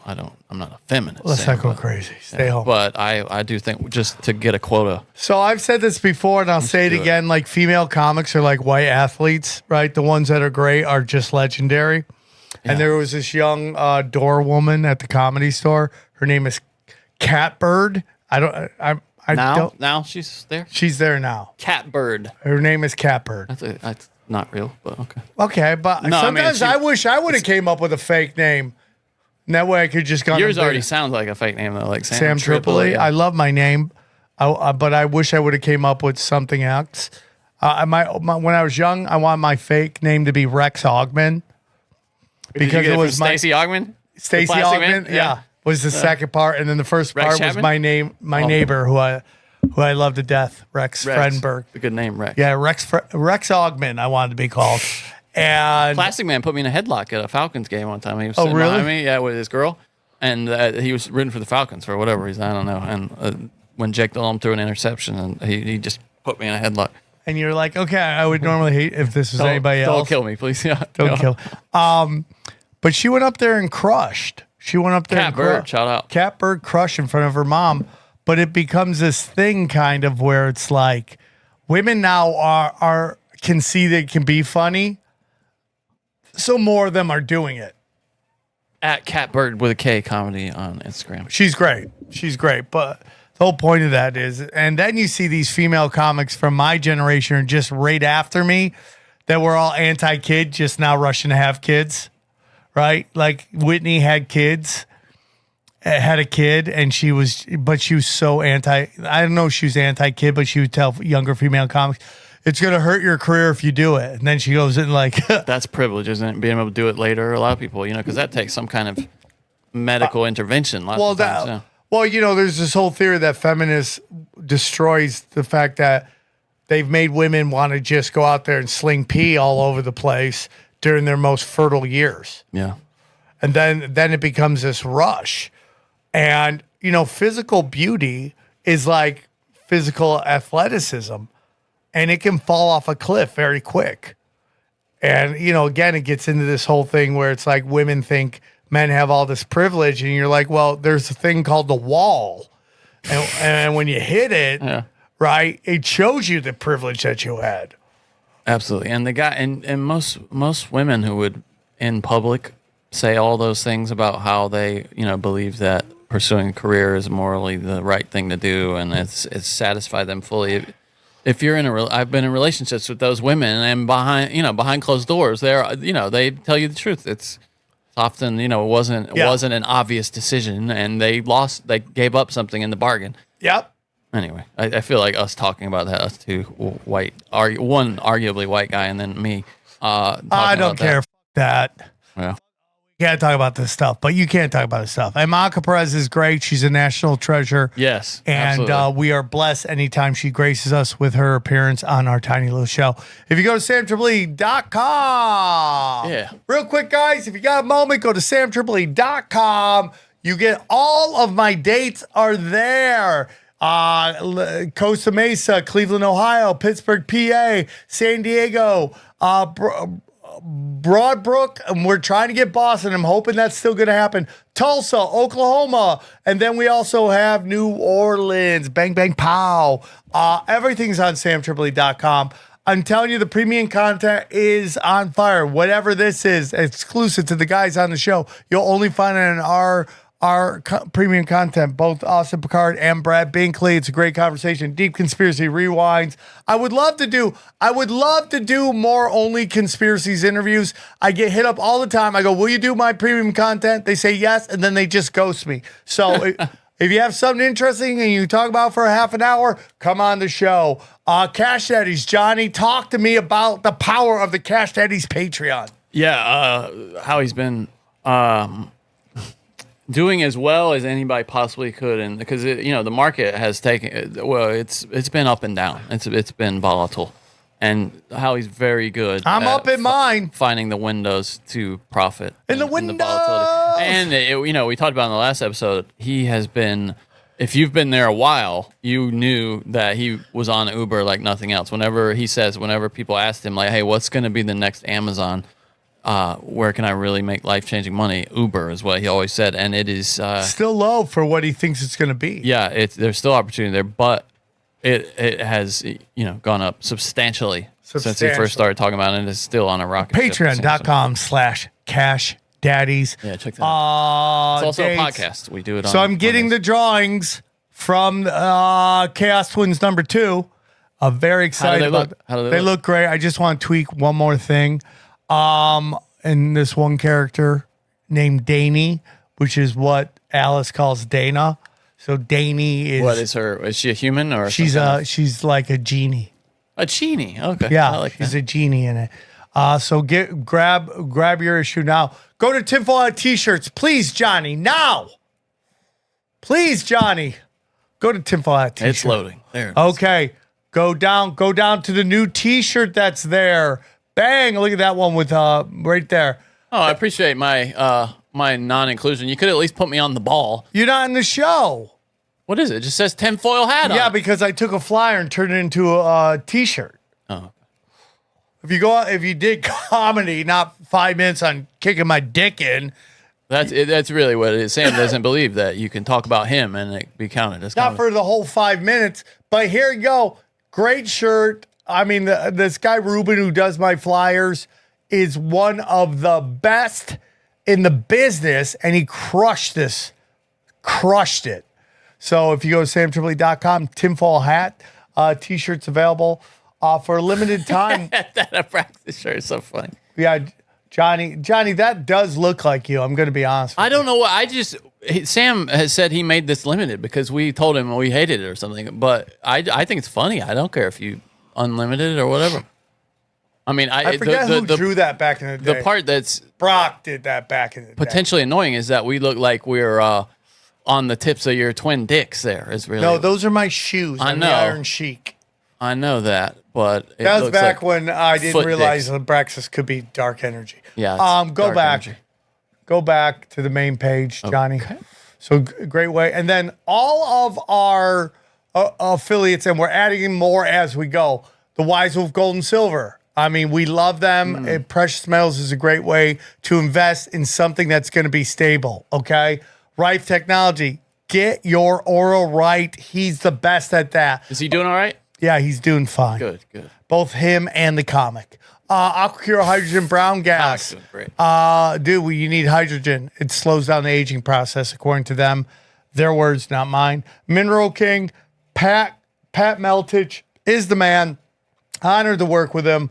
Go check it out. They got so many great things that can get rid of bacteria and anything inside you that could be hurting you. I love this picture of you. I absolutely love Such an innocent boy. chemical-free body. I take it every day. Energize your health like Sam. Yeah, look at me. I am healthy.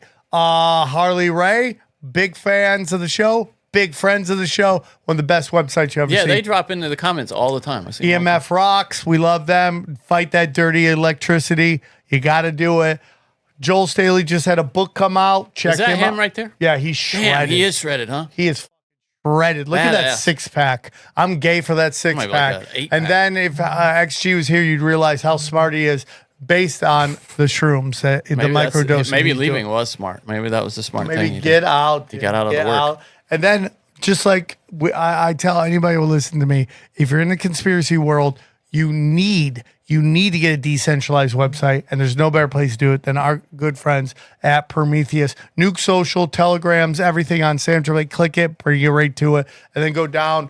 All my audio, all my videos, all right there. Go down, clips, videos, everything on radios on samtripoli.com. All you need is there, my friends. All my videos, all my specials, everything on samtripoli.com. And finally, yeah, that's it, basically. Oh, yeah. Please check out Doom Scrolling.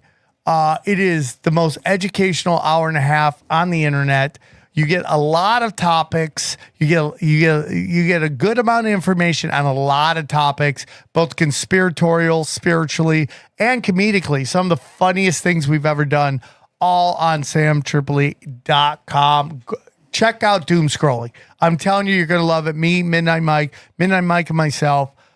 It couldn't be a better show. The Wheel of Doom is one of the greatest technological advancements we've ever made. Johnny, what would you like to talk about? Yeah, Broken Sim. The last one just came out. We had XG on because we recorded after Tinfoil last week, and we had a good time. It's all over. It's wide ranging, I would say, but we had a lot of fun. Check that out. It will be on YouTube by the time you hear this, and it's out on audio everywhere. All right, guys, enjoy these highlights. Here's a clip from the latest Broken Sim. Okay, so I saw something, and this went everywhere. People not listening have probably working. seen it. But I had to go to the authority. I had to go, I'm taking this question to the expert. Were they doing coke? Yeah. Oh, yeah. Was Macron Yeah. and these other assholes, Yes. these European Yes. leaders? Yes. We're just going to watch it quickly. If you haven't seen it, they're meeting, and are they on a plane? I can't remember. I don't know where they are. It's a very weird, Tiny old room. building. It looks like something out Glengarry Glen Ross, right? Yeah, it does. Yeah, I just watched that funny a couple weeks ago. And Hey! so on the table there, Hey! you can see what appears to be a Coke spoon, right? No, Johnny, you're missing the baggie right Well, there. I haven't gotten to that yet. And then there is how drugs can come like folded in the very obvious and distinct way that they kind of package up. What would the measurement be that would be in a little? I don't know how much that is. I think it's it's bigger than an 8 Hey. ball. So look, It's a long wall. and it's clear And look, that the now press. this guy looks down and sees the drug right there. Him. You could tell he just saw it. Yeah. If you go back, he's And like, the press oh, just got you should know the press just came into this room. look at him. Look at him. Yeah, he's touching this guy like. My bathroom, huh? My bathroom, huh? We came through Germany. Yeah. And then we made it to France. bedroom and Yeah, we got through the border. By the way, that's a terrible look. A hoodie with like a dress shirt. It's Yeah. just terrible. So this guy's like, oh shit, Coke spoon. Let me grab that. And then Macron grabs a little baggie in his hand, and is like, And look at his nose. It's red. oh, He's got dude. red nose. Whoa, and he's got the jaw thing going. The thing that is. Yeah. You can hear him sniffling. Okay. Yeah. You Look know at it what right that here. is in Look at French? it. Edit that. Edit that. What is that in French? Yeah. Edit that. Oh, really? No, I don't know. Oh, okay. I thought you were telling me that. But why he's doing that? He's like licking his gums. Look at him.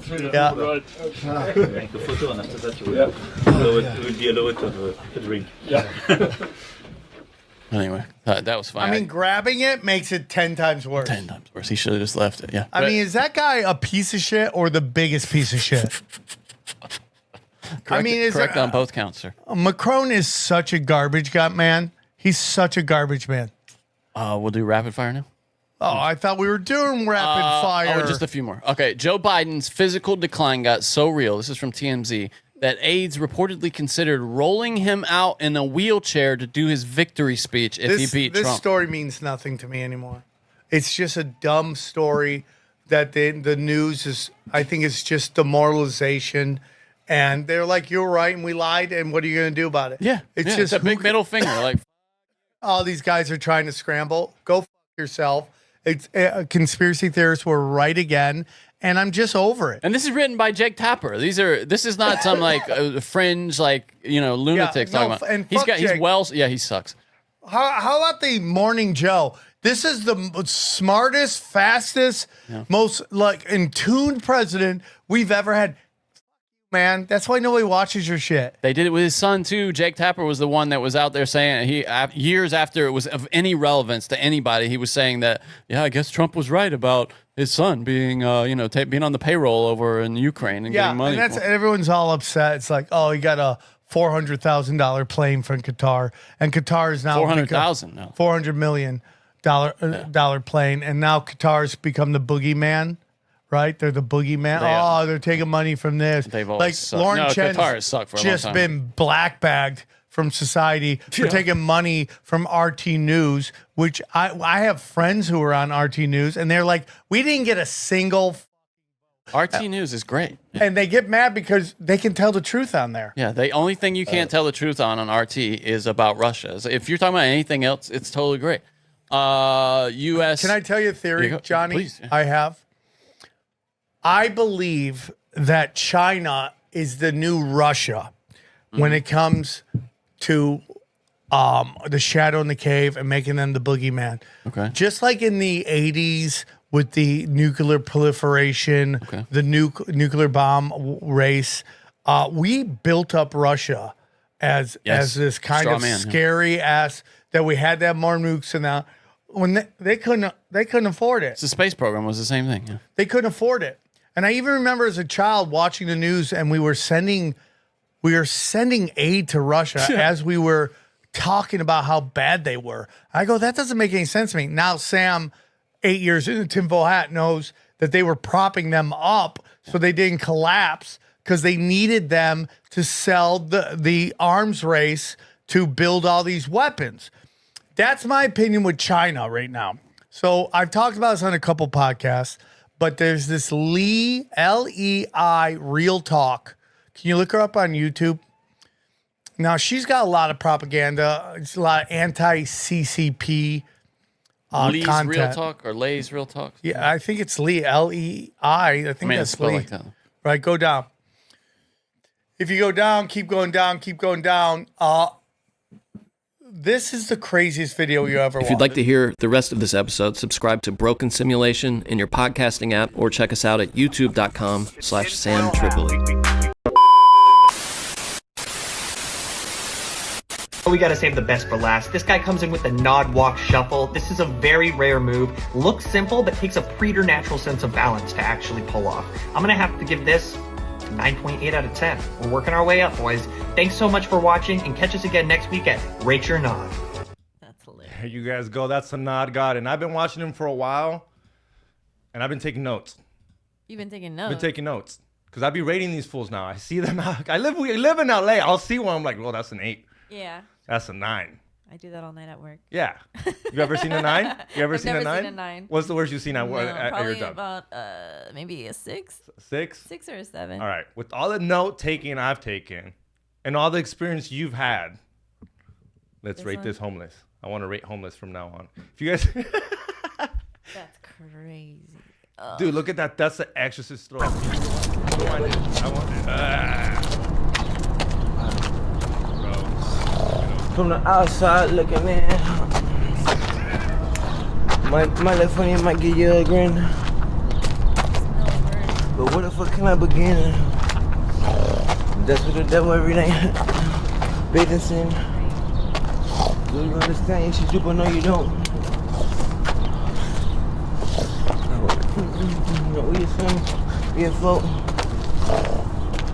We'll go. Find a friend with a boat. No, let me watch that throw up again. Wait.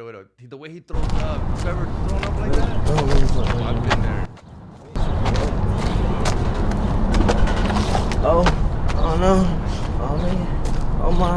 I ain't need that. You okay, those on me? Oh God. Throw him in a crowd. You wouldn't even be able to tell. Oh, motherfucker. Motherfucker. Watch this shit. Oh, dude. Obviously follow him. Lost in Phoenix. Right. Posting all the homeless in Phoenix. We go deep, homeboy. Aaron, open your mind. Drink from the fountain of knowledge. There's lizard people everywhere. That's some interdimensional shit. Wake up, Aaron. This is only the beginning. Dude, you just blew my mind. Tinfoil hack.